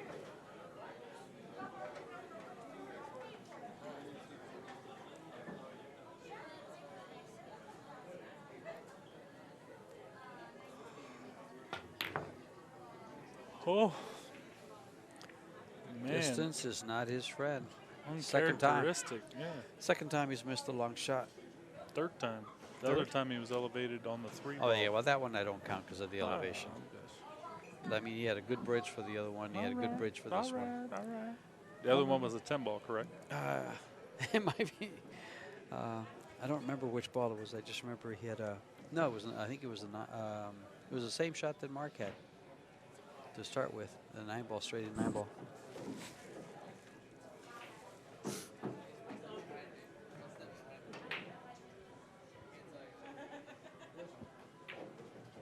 And Mr. Vidal has a nice starting point.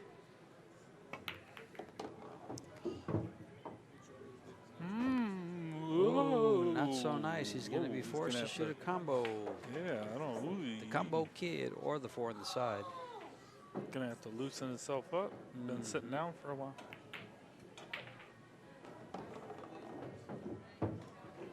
I wonder how he felt when he saw that slide off the rail. Whenever I see that happen, I get, ooh, is that going to hang? Yeah, those are definitely Yeah, you don't want to hit that, especially shots like that when they're floating. shaking the nerves. Yeah, they will shake your nerves up.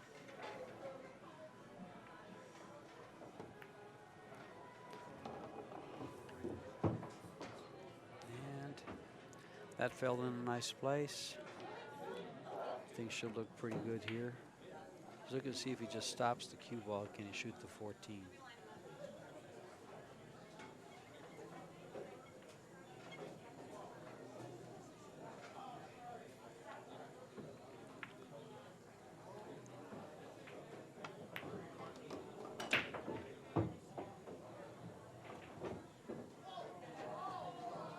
Hello, 14 ball.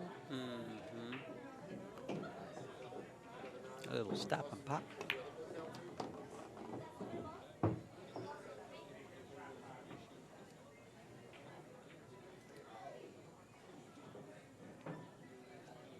What do you develop for your break shot? You just leave the 8 ball there? 8 ball, or maybe you're able to shoot the 4 and bump the 3 out a little bit, or when you shoot the 12. You know, if he shoots the 7 or the 11, gets on the 4, he could slide over and nudge that 3 or the 12. Or do it right here. Use the 4 ball, go to the bottom rail and straight out. 1 ball is your insurance. And position, I guess. That's what it looks like he's doing.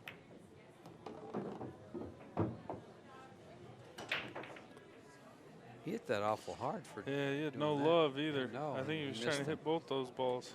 I don't understand. Well, I guess he's happy with the 8 ball. But now he's unhappy with his current shot. This 15 ball to the left-hand corner pocket is no gimme. Yeah, he's probably really perplexed right now. His cue ball's been a little bit all over the place.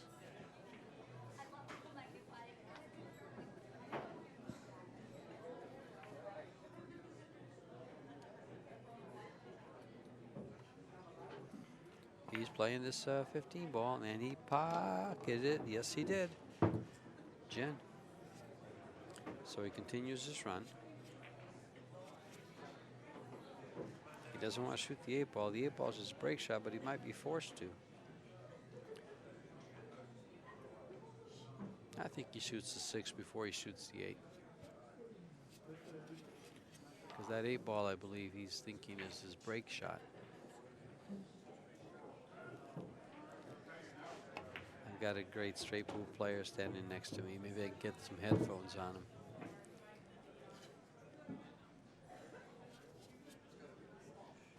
I got a smile out of him.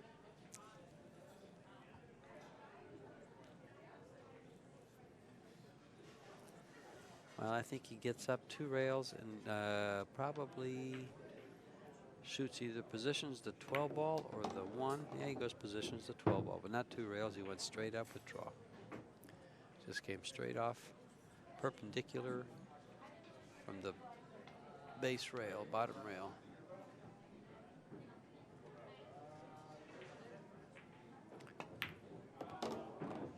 And he pushed that ball down. And he'll get himself a nice rack. I believe he started. We got where he started this run.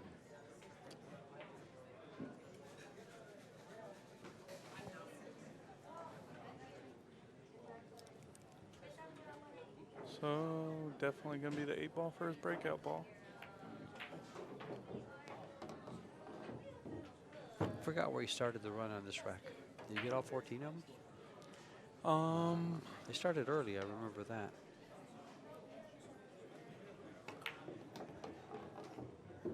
It's not going to get there.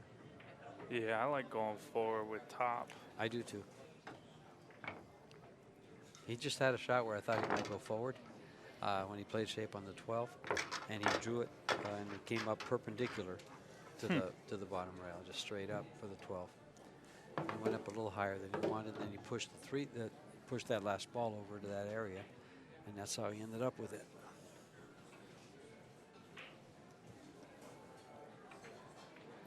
Well, here's a shot just going to the rail firm with inside, and hope to get a little love off that stack.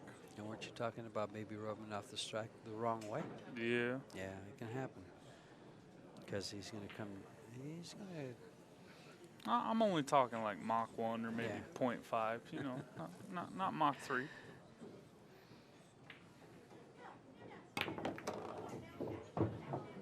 Kind of like that. He's not going to lie. Oh, look at this. Whoa. You don't back cut this 3-ball, Nah, do you? cut the deuce. Okay. Okay. Yeah, I don't think I'm back cutting the 3-ball. I would take a look at the 14 though, because a lot of times when that opens up, that ball lines up. Now he's back cutting the 3-ball. Eagle eyes. It's better him than me, and that's all I can say. Takes a little bit of nerve to shoot that shot. All I'm gonna say is he paid his $500. He can shoot what he wants. His money, his shot, huh?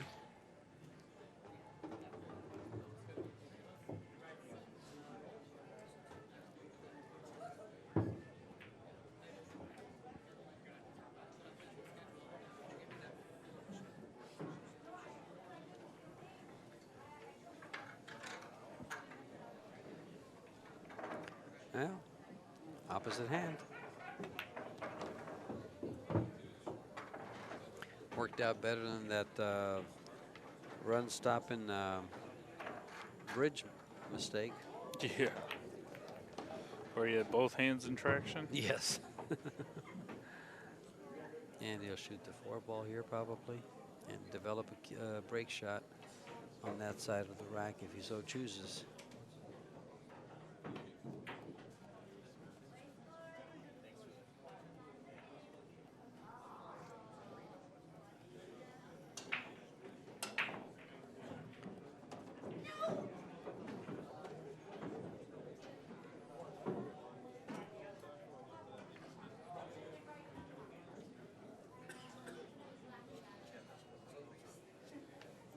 Pretty straight on this 4, but he's got just enough angle to go up into moving the balls.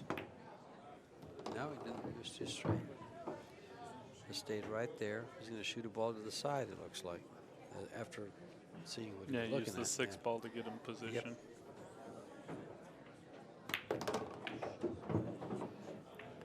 I don't like being elevated over a ball. Yeah, now he's moving stuff a little too much, a little too hard.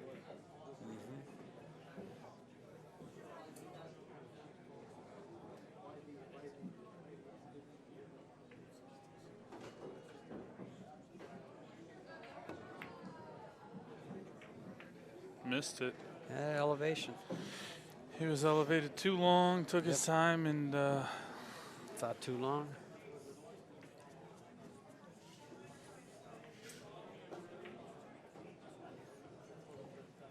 And he leaves the table.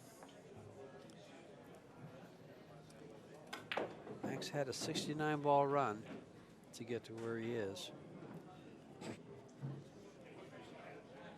If he does that again, Mr. Vidal will not be very happy.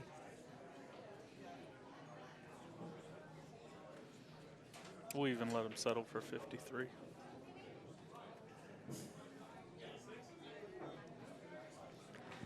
$53-ball run would close it out.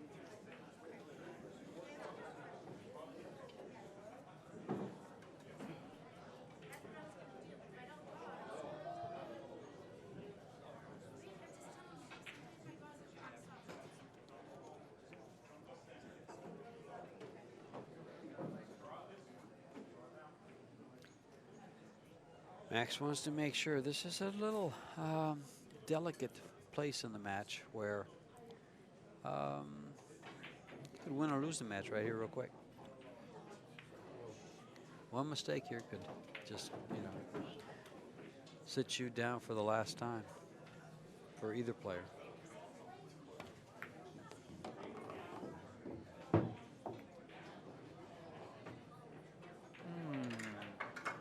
Oh, that 2 ball's a nice ball. Yeah, because now he can either stun and roll forward or draw over and get on the 7.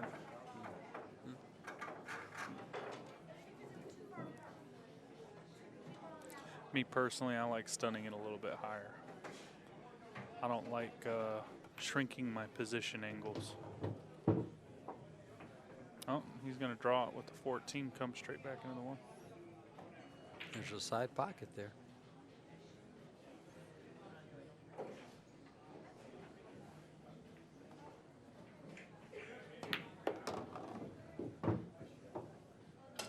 There's no need to fear. Max Eberle is here.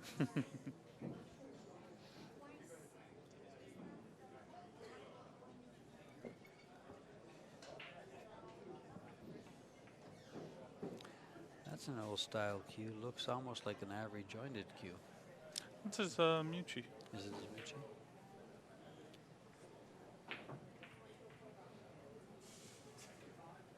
He's been tickled pink ever since he got it, but I'm going to stick with my Predator Power. That's a pretty nice. Buddy. Those Predator cues are pretty nice. I mean, I know somebody that just ran 626 balls with one.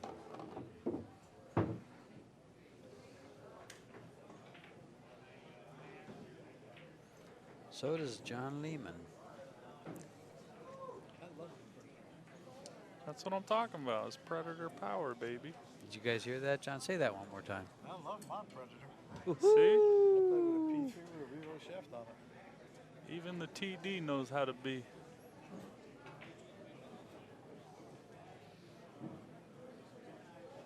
Same thing I tell people about that jump shot that got blown up on the internet when I played the U.S. Open against David Alcade.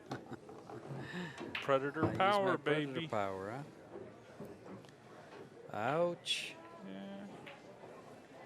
Predator Power. Was lacking on that shot. He doesn't want to be up over a ball like this. Yeah, it makes it really tough to move your cue ball around. Yes, it does. And he's got to be cautious not to touch the 1 ball with his cue, because that is a foul. It is all ball fouls, if I stand correct. You are correct, sir.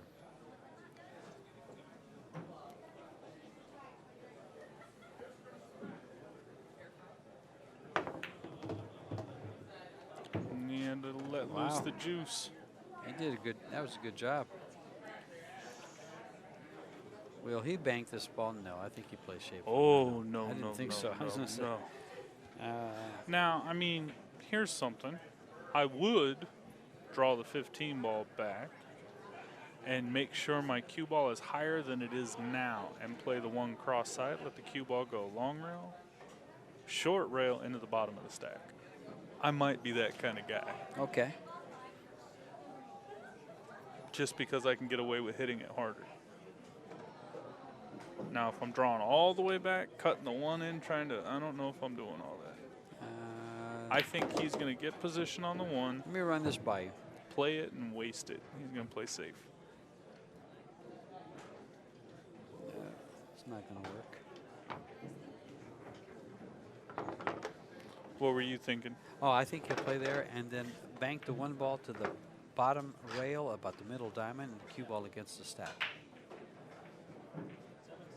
For a safety off this. I'm thinking Max's approach from as much straight pull he's going to draw out center table and lay it in between the 2 top balls. Okay.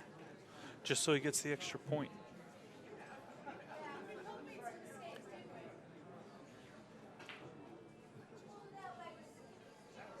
As much time as he's taking, he might be thinking about, do I stroke it with top? Yeah.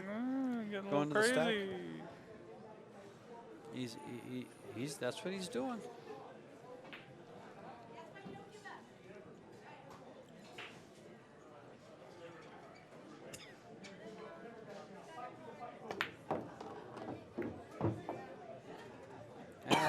now he's saved himself.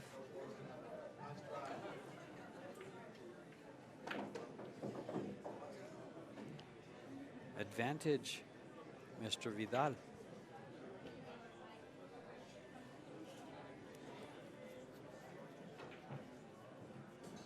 Ooh, yeah.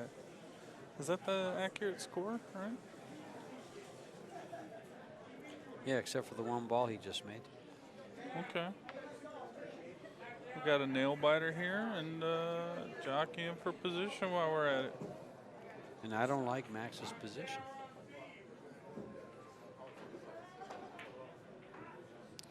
So what do you think about taking a foul, rolling out?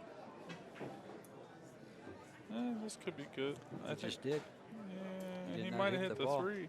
I don't think he did. I don't think he did. I don't know if I did or not. He's saying he doesn't know if he made Nothing moved. contact. Well, I say I didn't. I'll take a foul. He said Well, he'll I take don't a even know. I foul. was so close.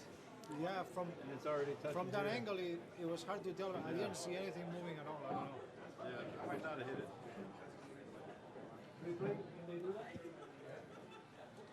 I don't think we can look back. yeah, they can look back on the screen up on top, though, the replay. I don't think it moves. And that's exactly what they're doing. Yeah, I didn't see another move.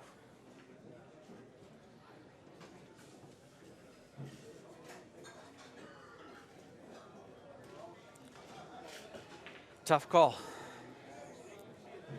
That's for the players and John Lehman, the tournament director, to call. Not Yeah, for well, I us. think Max knows if you didn't get someone to call and watch it, shot goes to the shooter generally.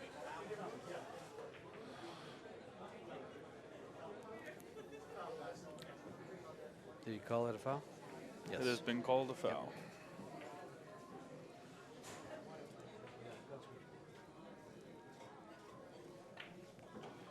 So, only thing I'm seeing is So the score remains at 79. Ball he pocketed. Gets him to 80, but the scratch puts him back to 79. Only thing you're seeing is the bank on the 6. Oh, he's cutting it. get out of here. He's six ball corner. Well, he's he's going to be cutting this leery of ball. the scratch cross corner. He even Overcut overspun it. it. Overcut the room rant. All My of a bad. sudden, it's advantage Eberle. Now, because he has to back cut this, what do you think? Drift into the stack, pump that ball hard. Pump the ball hard. Yeah, I'm not drifting into the stack. I'm going going to go about into that Mach stack. 2, little force follow with top, praying that 15 ball stays on the table. I'm going to sit there and say I want to hit the 3 ball and the 15 ball at the same time. If I can do that, I'll go in Mach 2. As advertised, folks. He ain't frozen to no ball this time. Not at Mach 2. And he's going to be a pretty good candidate to take the lead here. Yes. That'll be the first time after being down 69-2. That's impressive. Well, that cut, he made sure, Marc Vidal made sure he cut that ball enough. And by cutting it enough, it was a little more than enough. Yeah, and think about that. Vidal is just shy of 20, so he's got 18 balls since he's Pocketed a ball. been to the table about 3 or 4 times, 4 or 5 innings, right? Since Max was at 2. Yes. And he's only been able to accumulate 18 balls, so his cue ball's been getting away from him. Maybe shot selection. He had that long, nice run, and then all of a sudden said, well, actually it wasn't the long run. It was just a couple of racks here. Went kind of comatose. Yeah, it went exactly.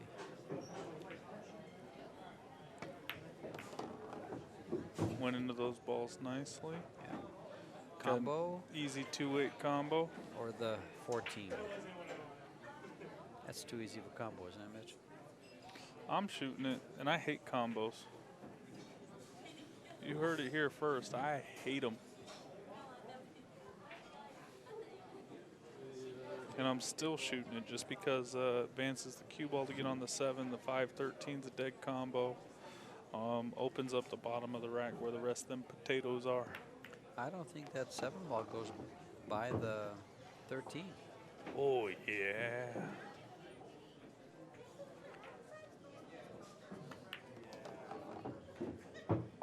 Well, now we're not going to see. We'll never know now. Things are about to move. And this is Max ironing the table, as George would like to say.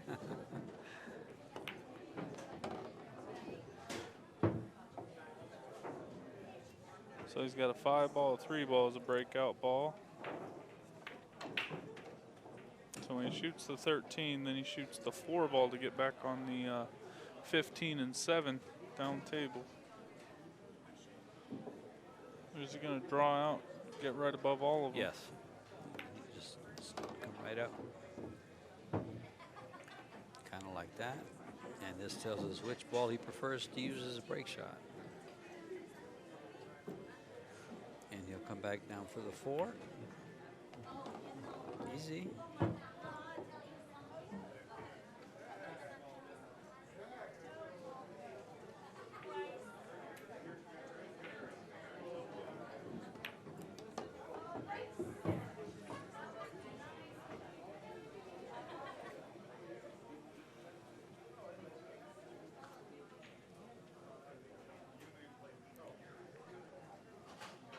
He's going to save the 11 ball to play position for his break shot. Maybe I should say he'll possibly save the 11 ball to play position for his break shot.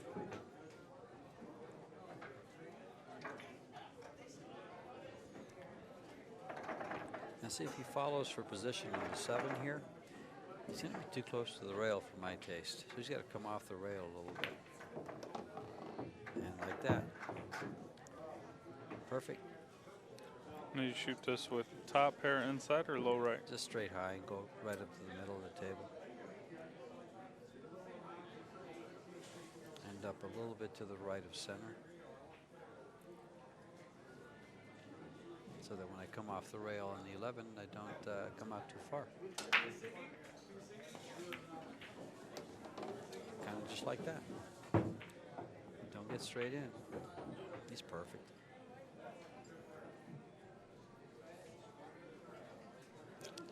Max taking the lead for the first time in this set. See, Mitch, those are the things I try to do. Whether I do them like he did or not is another story. But he got a little short on his 3 ball. Yeah, he's a little short on the 3 ball. He's got too much, a little more angle than you want. But you know, from what I've seen from several of the straight pool players that we've been watching, they have no problem with the shot. Yeah, no, the negative angle is what they appreciate. Yeah, they have no problem with the shot. They see it very well, and they execute it very well. This is big. This rack gets him into the hundreds. Yeah, well, it gets him 1 rack away. He'll run this, and he'll be a rack and a half away, or rack and pretty much a rack and a half. But he's got to execute this shot. Because the fact that he did not come away from that rail enough, the shot doesn't have to be made. But he likes it, he's happy with it, he'll shoot it.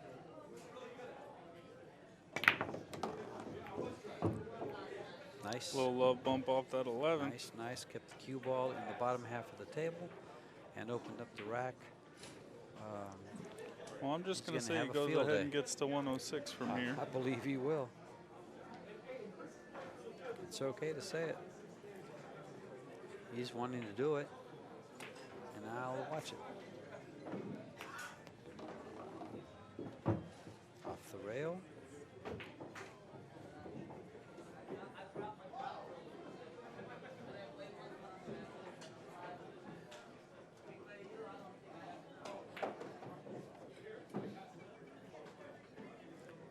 Now he doesn't have a break shot except for maybe the 8. He could develop one right here if he wants to. Shoot the 5 and bump the 10 just out a little bit. No, I think he's going to shoot the 13, so the 8 and the 4 can eventually play down here. Get shape for the 9 and the deuce.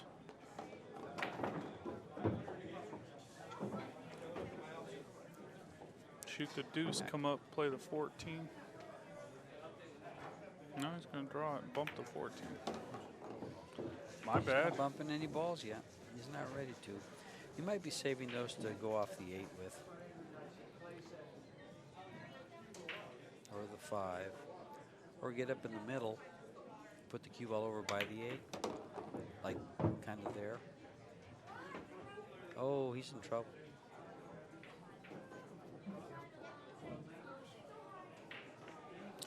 I think he's hooked ugly. too. Yeah. He can't even make the 5-14. Yeah, things just got ugly for him.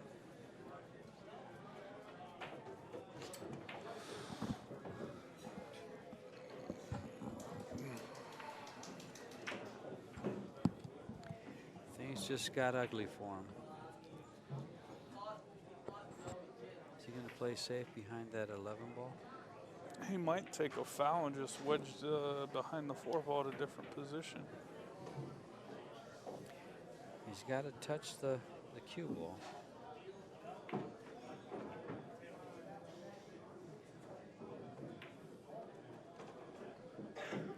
If that 6 ball wasn't there, that 4 ball might go in the corner. I think the 6 is in the way. Yeah, it might throw.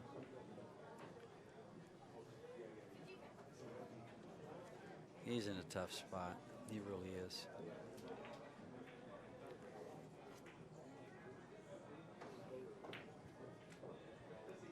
This is kind of crazy.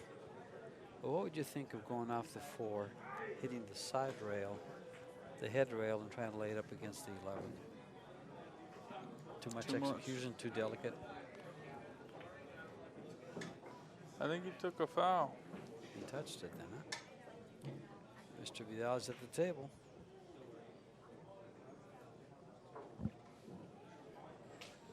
So he's -1.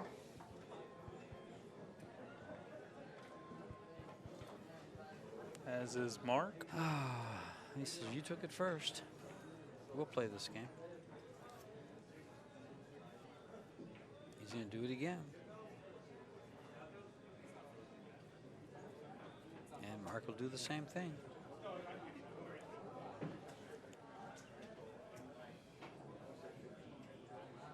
This is what happened last match with Corey and Mora.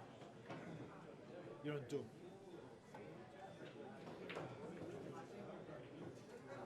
He just warned his opponent. He's on 2 fouls. A foul here will be -15, plus 1 for the foul, in addition to the foul. John.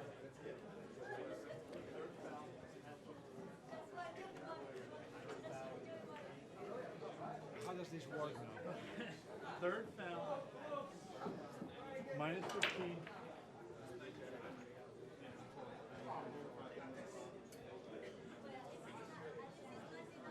So we're just making sure John's over there clarifying what the score is for these 2 gentlemen, because then I believe as follows, such we saw between Corey and Mora last match with Ben in the booth with me. They're going to re-rack, and I believe it'll be Max's turn to break. And Max is won't shy away from the break. He's okay with it. He might take it. He might take the -15. Still on 2.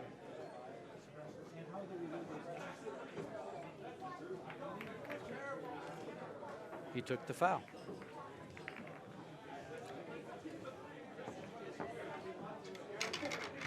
So the scores have been adjusted.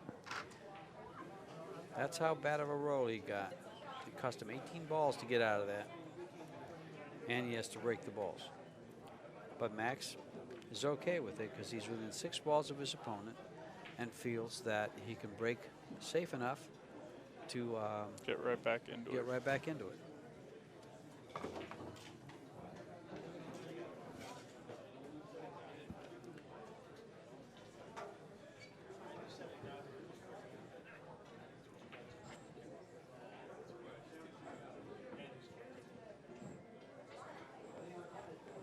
We're getting all kinds of fun stuff going on today at this second day of the U.S. Open Straight Pool Tournament. here at Griff's Billiards in Las Vegas. Nice break. This is going to lay right on the rail, too. See how the 4-ball went perfectly back into the rack?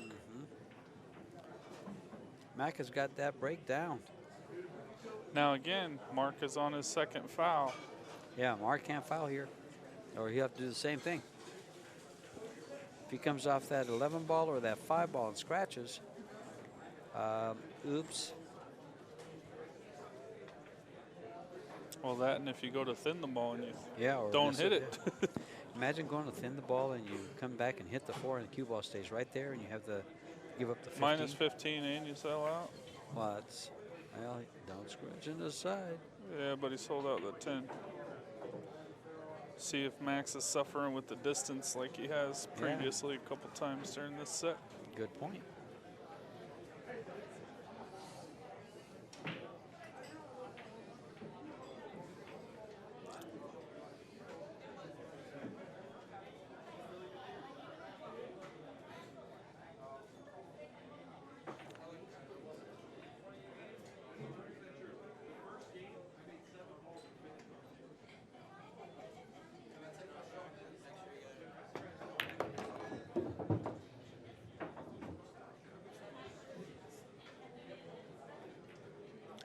Tough shot here. Do you play the 7 off the 4 or do you cut it in? Clean. Don't touch a ball. I'm shooting it clean. They're both off fouls. They have no fouls.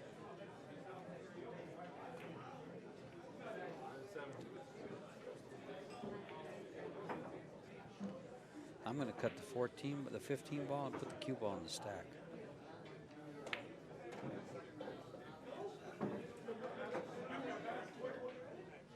Because I'm afraid of moving the ball here.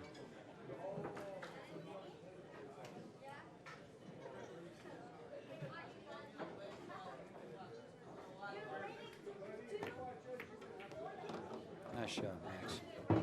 With precision. Max can run this rack out and almost make up for all the fouls he took. Get right back in it. And take a lead.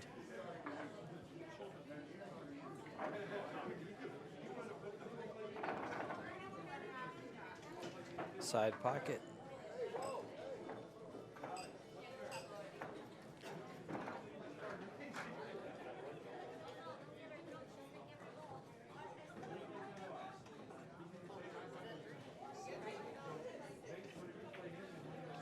No, he's not even looking at the side pocket. He's looking at coming off that 4 ball into the stack.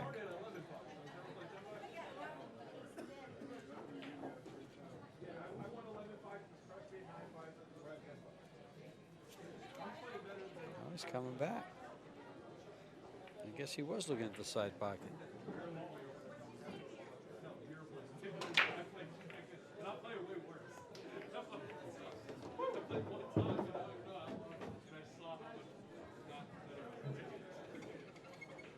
Okay, how's that 3 ball look?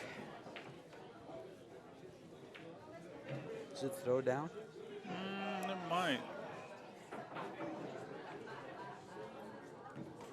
I think he's going to move the 8 get shape for the 13 in the same pocket. Oh, okay, and then go into the stack.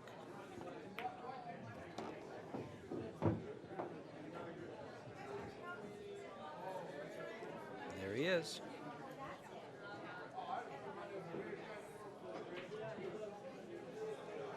Judging from velocity, other balls, I think the 12 ball is going to squirt out off the 3 and be his new breakout ball. Should he hit him way firm, then he might have a bottom of the rack breakout.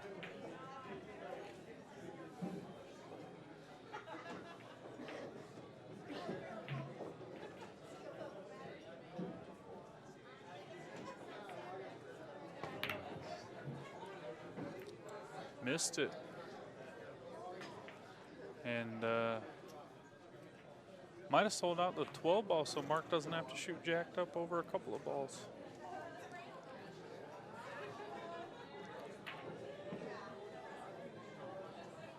So he got 4 balls out of that rack.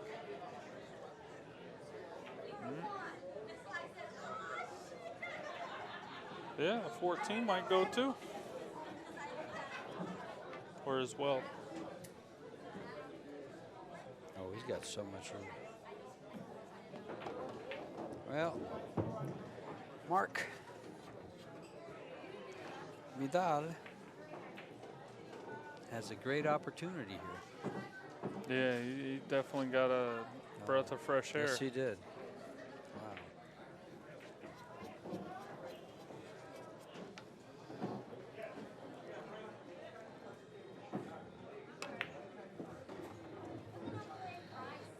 All right, 14 ball.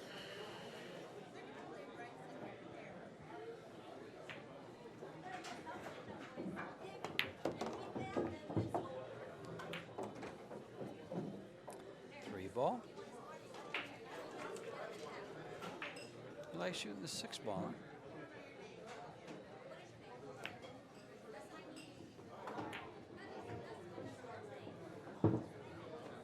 I always shy away from those. Yeah, I don't like shooting them either. I would have shot the 3 ball or the 9-2. And 9-2 is nice, but he can just go to that side and shoot the 2 by itself.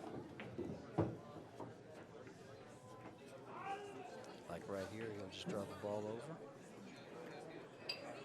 to where he's at. Yeah, I think I got my cue sitting here right behind us. I'm going to hit some straight pool myself after this. See if I can drive myself berserk.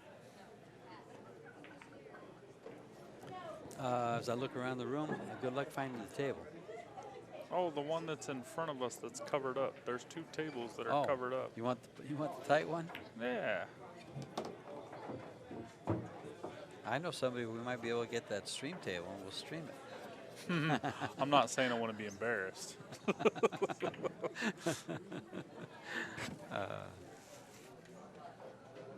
Play this small little twist shot. Missed it. He missed the ball. Well, you All did right. not take advantage of that. 85, and he got, I think he got 4, so there's 4, there's 7. He got 7 balls. Yep, they got a chance to split racks here, and Yeah, man, but I'll tell you what, I really got. Max ain't getting too many more opportunities. No. I mean, we're getting close to the finish line. Already gone back 15, 18 balls. I don't think Max can afford another mistake.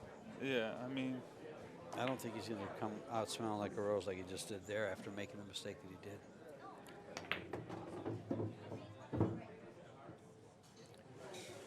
Gets a good break shot here, and he's 2 racks away.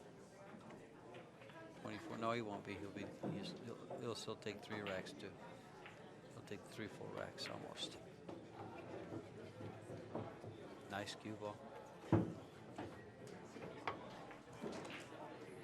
Is he re-energized, being able to come back to the table at this point? I'll tell you what, I'm sure thinking he is.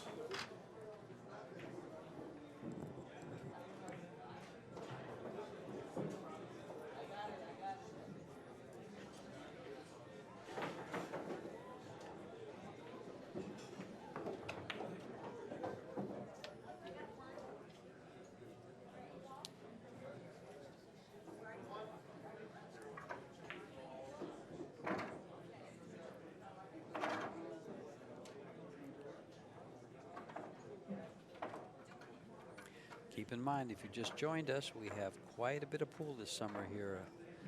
CueSports International is very, very proud and happy and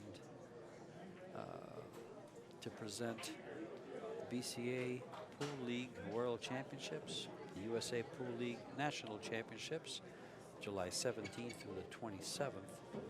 And during that same period, in a nice little arena built at the Rio, they will present the Diamond Las Vegas 9-ball open, 25,000 added.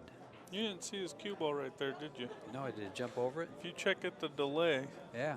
he force follows into the top. It moves the ball, and then he's still able to kind of masse around the other top ball. I want to see that. I was busy reading.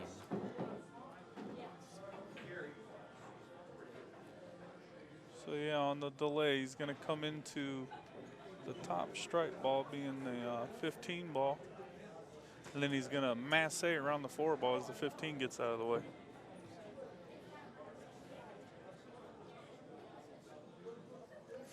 So he used a pretty fancy cue ball here, huh? Yeah, a lot of force follow.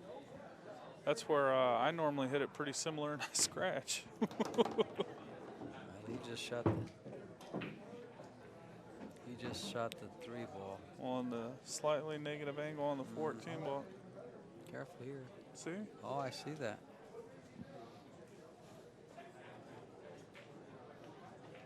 And then we were referring to the delay we have from the multiple TVs here at Griff's.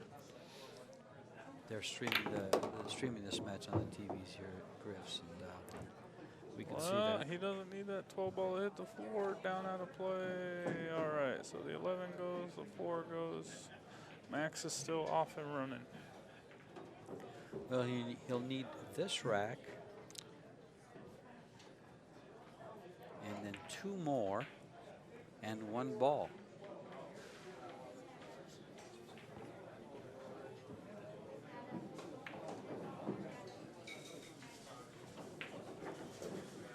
Back to the summer fun of pool. Diamond Las Vegas 9-ball open, 25,000 added, 17th through the 20th of July. 128 player limit, $275 entry. Get entered. Get entered on 9-foot diamonds. The Predator World 10-ball championships, $100,000 entry, $100,000 added.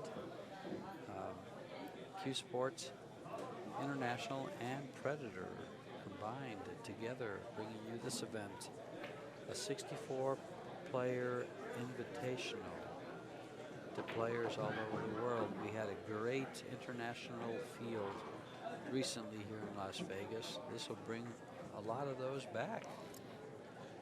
And I'll tell you what, any of you guys like One Pocket coming up this week, I assure you we will not disappoint. Thursday, Friday, and Saturday. The US old adage goes, One it'll Pocket. be on like Donkey Kong. I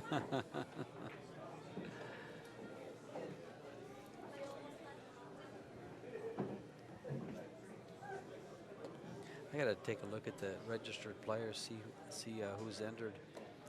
We had Corey Duell get down here, entered late into the straight pool, and of course I'm sure he's into the One Pocket. Well, I'll tell you, one of my heroes has been beating up already me in the banks, being SVB, but now my other one, Alex, you can spot him anywhere, any pool room he's ever in. Whether he's on the stream or not, you can hear him in the background or what. He's just a good time. I haven't heard him tonight. In fact, as I look across the room, I don't even see him. He was here earlier, he was running around. Yeah, I'm sure he's around here somewhere.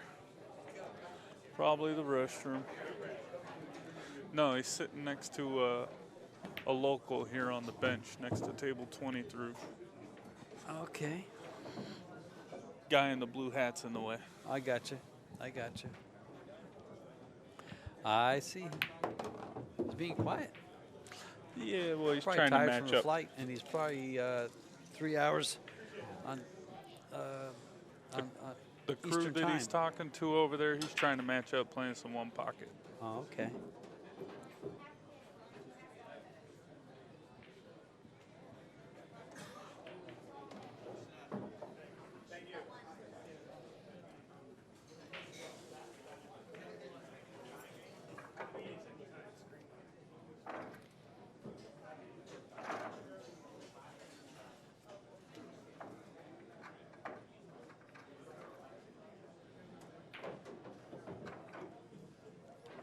Max looking to get some position here. He, coming straight.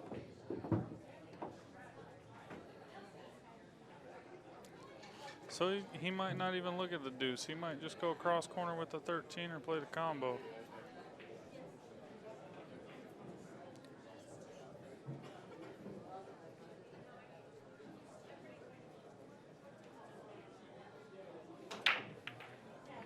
This is interesting. He chose to be there.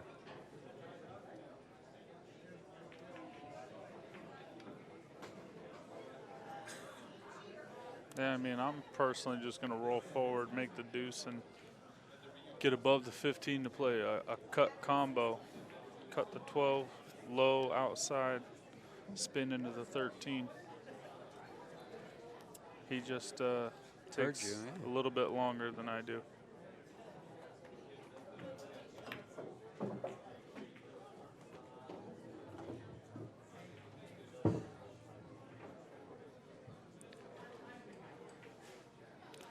If he gets out here, right, that'll put him in an even $100 bill. That's correct. Then he'll just have to run a sack of potatoes and change. 2 sacks of potatoes. Yeah. 14 and then 10 balls. 11 balls after that. The one on the spot, the one that he, you know, the break ball and 10 more.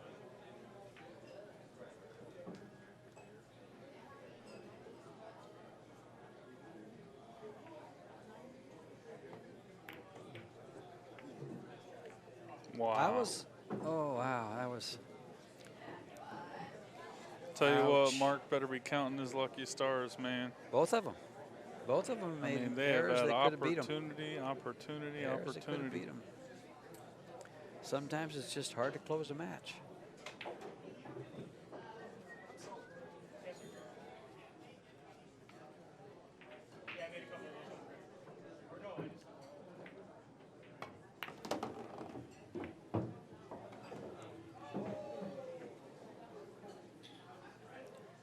He's moving his cue ball around more than any other player. And he's moving his cue ball around a lot more than when he started the match. Yeah. And that's where his troubles began. So it could be a 2-point ball game should Mark get the 1 and the 12 from here, because I think the 15 ball is staying the breakout ball. I'm shooting this ball with high left-hand spin. Left hand stopping it from opening up and coming up to about where the joint of his pool cue was.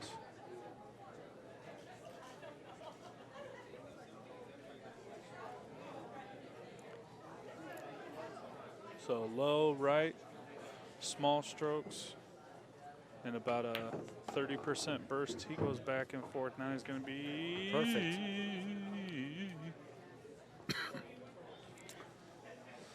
Now he's going to be perfect. Yeah, I like hitting that ball softer personally.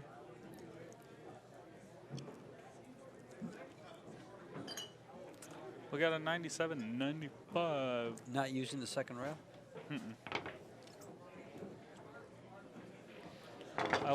I thought he could get slowly up there, coming into my shaped cone versus powering through and then hoping I land there.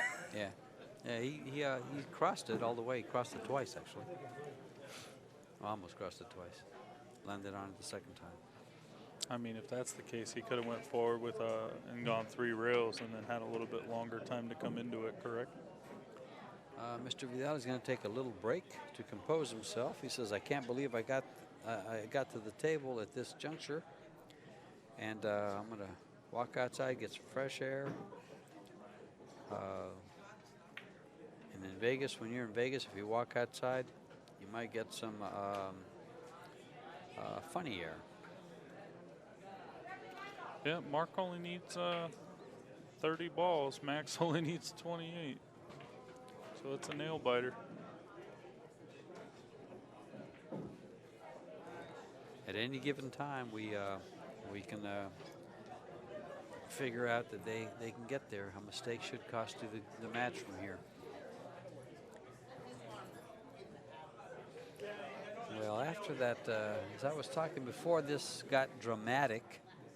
This match got dramatic and put you on the edge of a seat. Because here at Griff's, you know, it's exciting. We'll sell you this. We don't have to sell you the whole seat. We'll just sell you the edge. You'll only need the edge.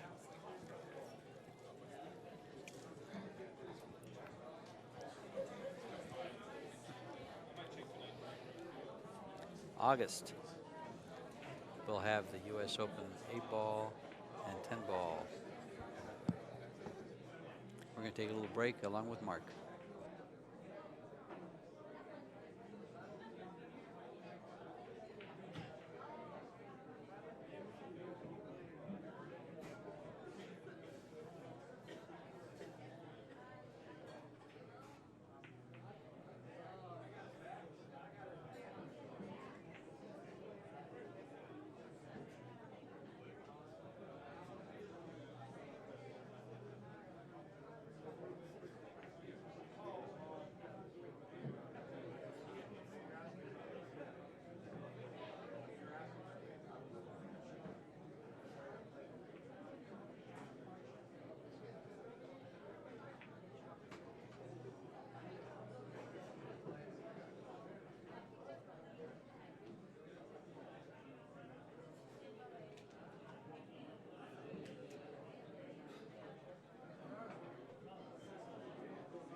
Went to the restroom to watch.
Well, it looks like we're back and running, folks. Mr. Vidal is back at the table, trailing 95-97 with his break shot.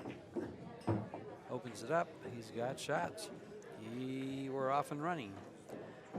As this match, it's been a nail biter back and forth. They're 2 balls apart right now, but Mark is at the table, pocketing balls. Tomorrow's matches, for those of you on the live stream that'll be back with us, at noon, we're going to have Corey Duell playing the loser of W3.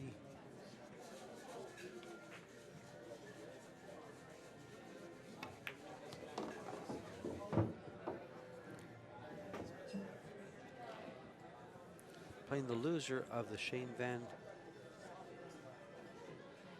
Boning Billy Thorpe playing again? I thought they played already. They did. It just hasn't Okay, been moved over and moved updated. over, so they'll be playing Shane Van Boning.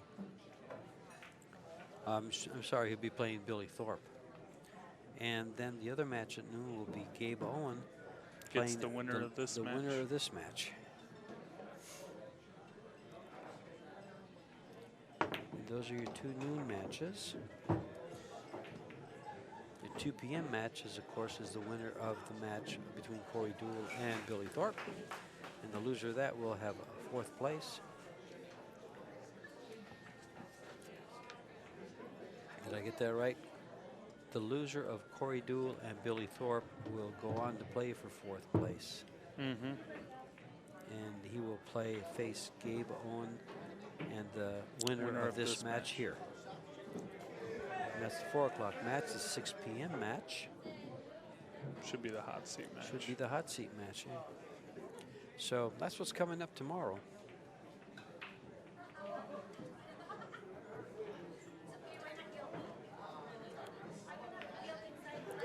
Mr. Vidal's being careful here.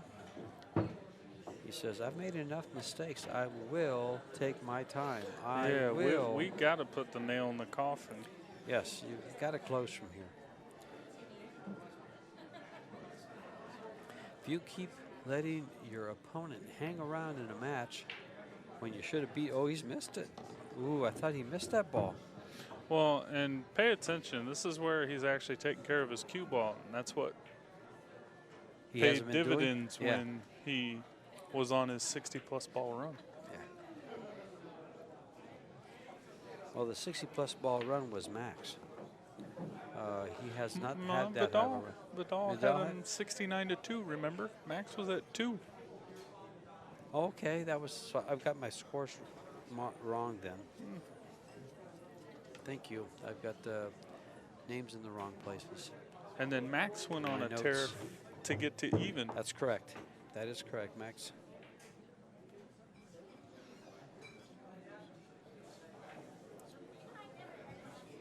You are correct, and I had a few problems this match. No, Remembering some of this nonsense. stuff. Hey, we're both tired. Trust me. It gets a little taxing. Watch a couple hundred balls fall in and have to call them all. 4 ball on the side. He'll come up for the 10 ball and then dispose of the 14 and the 8 with position on the 6 to open up the stack. He'll be real close to needing A little bit more than a rack. a little bit more in the rack. He needed 30. There's 28 and 2 racks. So need 2 more balls. So 2 full racks. Break balls included.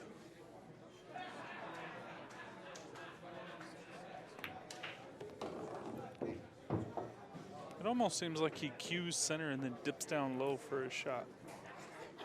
Right? Little dipsy do on his stroke there on some Yeah. of those shots. Let's take a look, because he's going low here. Oh, he's going high. He's going to go to the rail and back. I thought he was going to stun right up, straight up.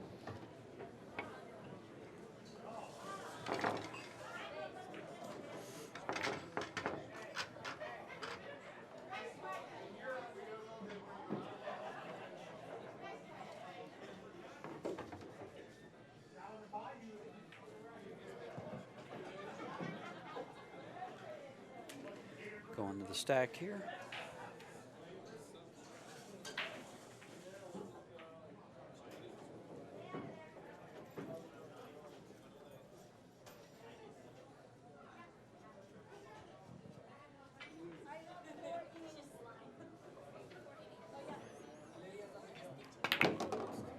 All right, he didn't get his cue ball to draw all the way back. Got the 13 dangled by the hole, straight in on the deuce. 15 goes. There's only 5 balls in a small cluster. Think he should do some damage here? Yes, he should. It's all opened up. He's opened it up.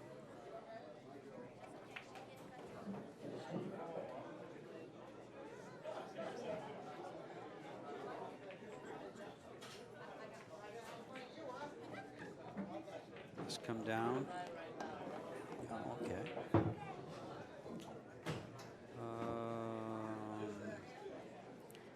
Well, he's right-handed. Can you reach this ball?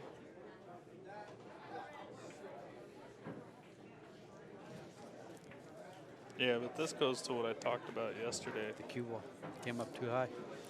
Came up totally too high. Now he's got to get a bridge or an extension. I would get an extension. I can't believe I would have I shot haven't the seen 13 ball someone use first. an extension on the back of the cue. I would get an extension and then just leave the cue ball on the bottom rail to shoot the one and go up and open those balls right now. He's using the bridge. You know what's funny is I believe most of these players carry extensions for a rotation pool. Why wouldn't they use it for straight pool? No idea. I know I have one in my case. And I'd be reaching for it right now, wouldn't you? Or would you use the bridge? I could have just as easy touched the ball. That's the second time the bridge gets away from him. All right, so draw it with low hair left to throw into those balls and get yourself this match. Just clip the 3 and the 11. Run into the 3 and the 11. Just like that, perfect. Not too much, just enough. 5 balls your outlet ball to get you on some other balls. I'm probably rolling upward by the 13, the 8, so I can shoot the 12, the 8 in the side, the 11 if I fall short. A couple insurance balls, not just one. Suppose you could shoot the 4 in the corner if you feel like opening up, but we notice how they stick to a lot of 2 and 4 footers. That would be advisable.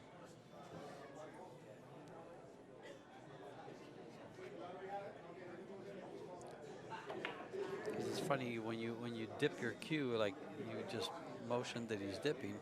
That 4 ball is a much harder shot. Absolutely. When you dip it, you could just put it outside of the pocket.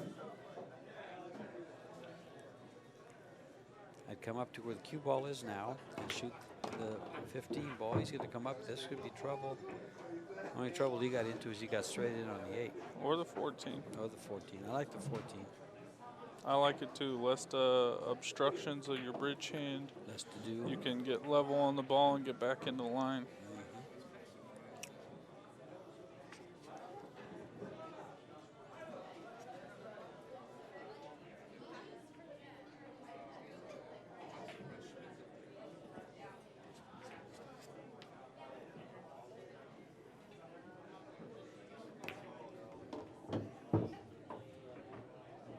See, he's only ever getting on 1 ball at a time. I mean, I like trying to get that cue ball open that cue for ball a should be couple of further options. over. I agree. That cue ball should be about 4 inches, 5 inches further over to the right there. Ideally for us, Yeah, not so I much mean, for him. Here it is again, jacked up, stretched out over a ball.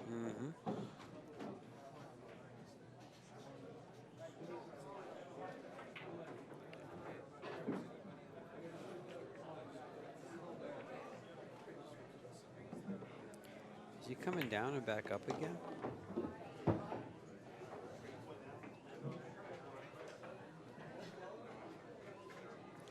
Down and back up again was correct.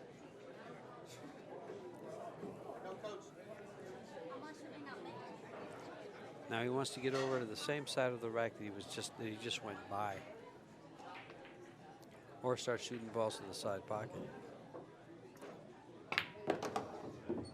I don't like this. He got away with it, but why put that side pocket into play if Yeah, you don't tell have me. to? He could have got over there the same way he just went by there, off the 11 and come underneath the. Yeah, hit it way softer. Exactly, soft, exactly. And been You'd over actually there in have that area. better position. Sure. And you'd have 4 balls to be in position for. What's he shooting here? Is he back cutting this 15 ball? Yeah, he wants to get it open He so hits the that 9 12. eventually goes. Now his only ball is the 11. Mm-hmm. And he better slow roll this so he can get shape for the 10 and the 4 in the side pocket. Because remember, he only needs the rest of this rack. And the next rack.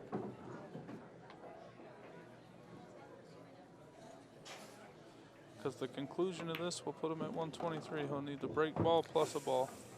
Uh-oh. See? That's his tip position. Yeah. I'm telling you, this is tough. Now he's going over the ball. He's over the ball. He's got to come over. He'll come over to the left side. He'll get shape for these balls on the side. He'll get shape for the 3. He doesn't want to do too much. He's already jacked up. He could foul. Last time he took this long jacked up over a ball, he missed. Oh. He's got on the 3.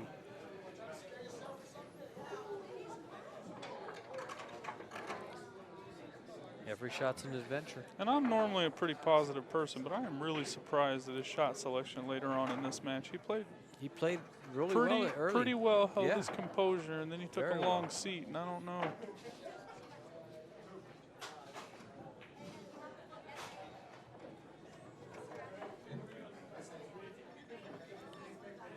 Everything seemed to change after that long seat. Yeah. Yeah.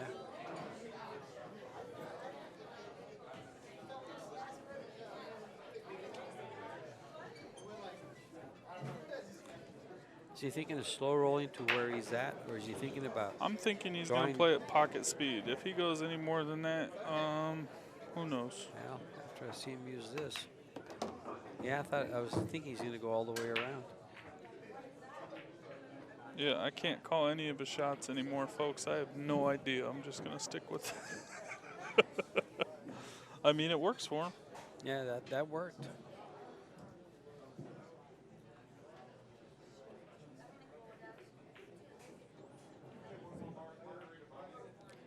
I wonder what he'd do if he goes all the way over and gets down to the diamond, if it rolls 2 more feet. Who knows? There we go. Now he'll go off this. So 14 and 109 puts him at $1.23, and he needs 2 if he pockets this ball with shape on the 9.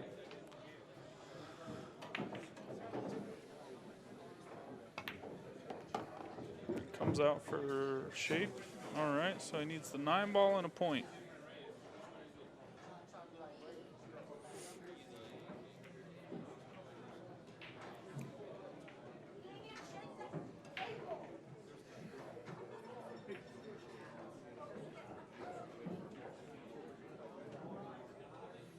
So he needs this one and 1 more. So basically just pocket the 9, hit the corner ball, and both balls come down to the rail and you're straight in. Do you take that chance, or do you hit it a little hard? I'm hitting it firm, making sure I get a shot.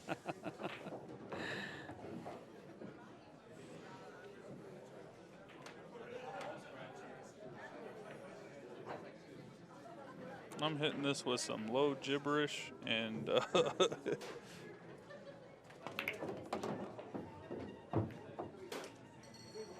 7 ball or the 14 up table.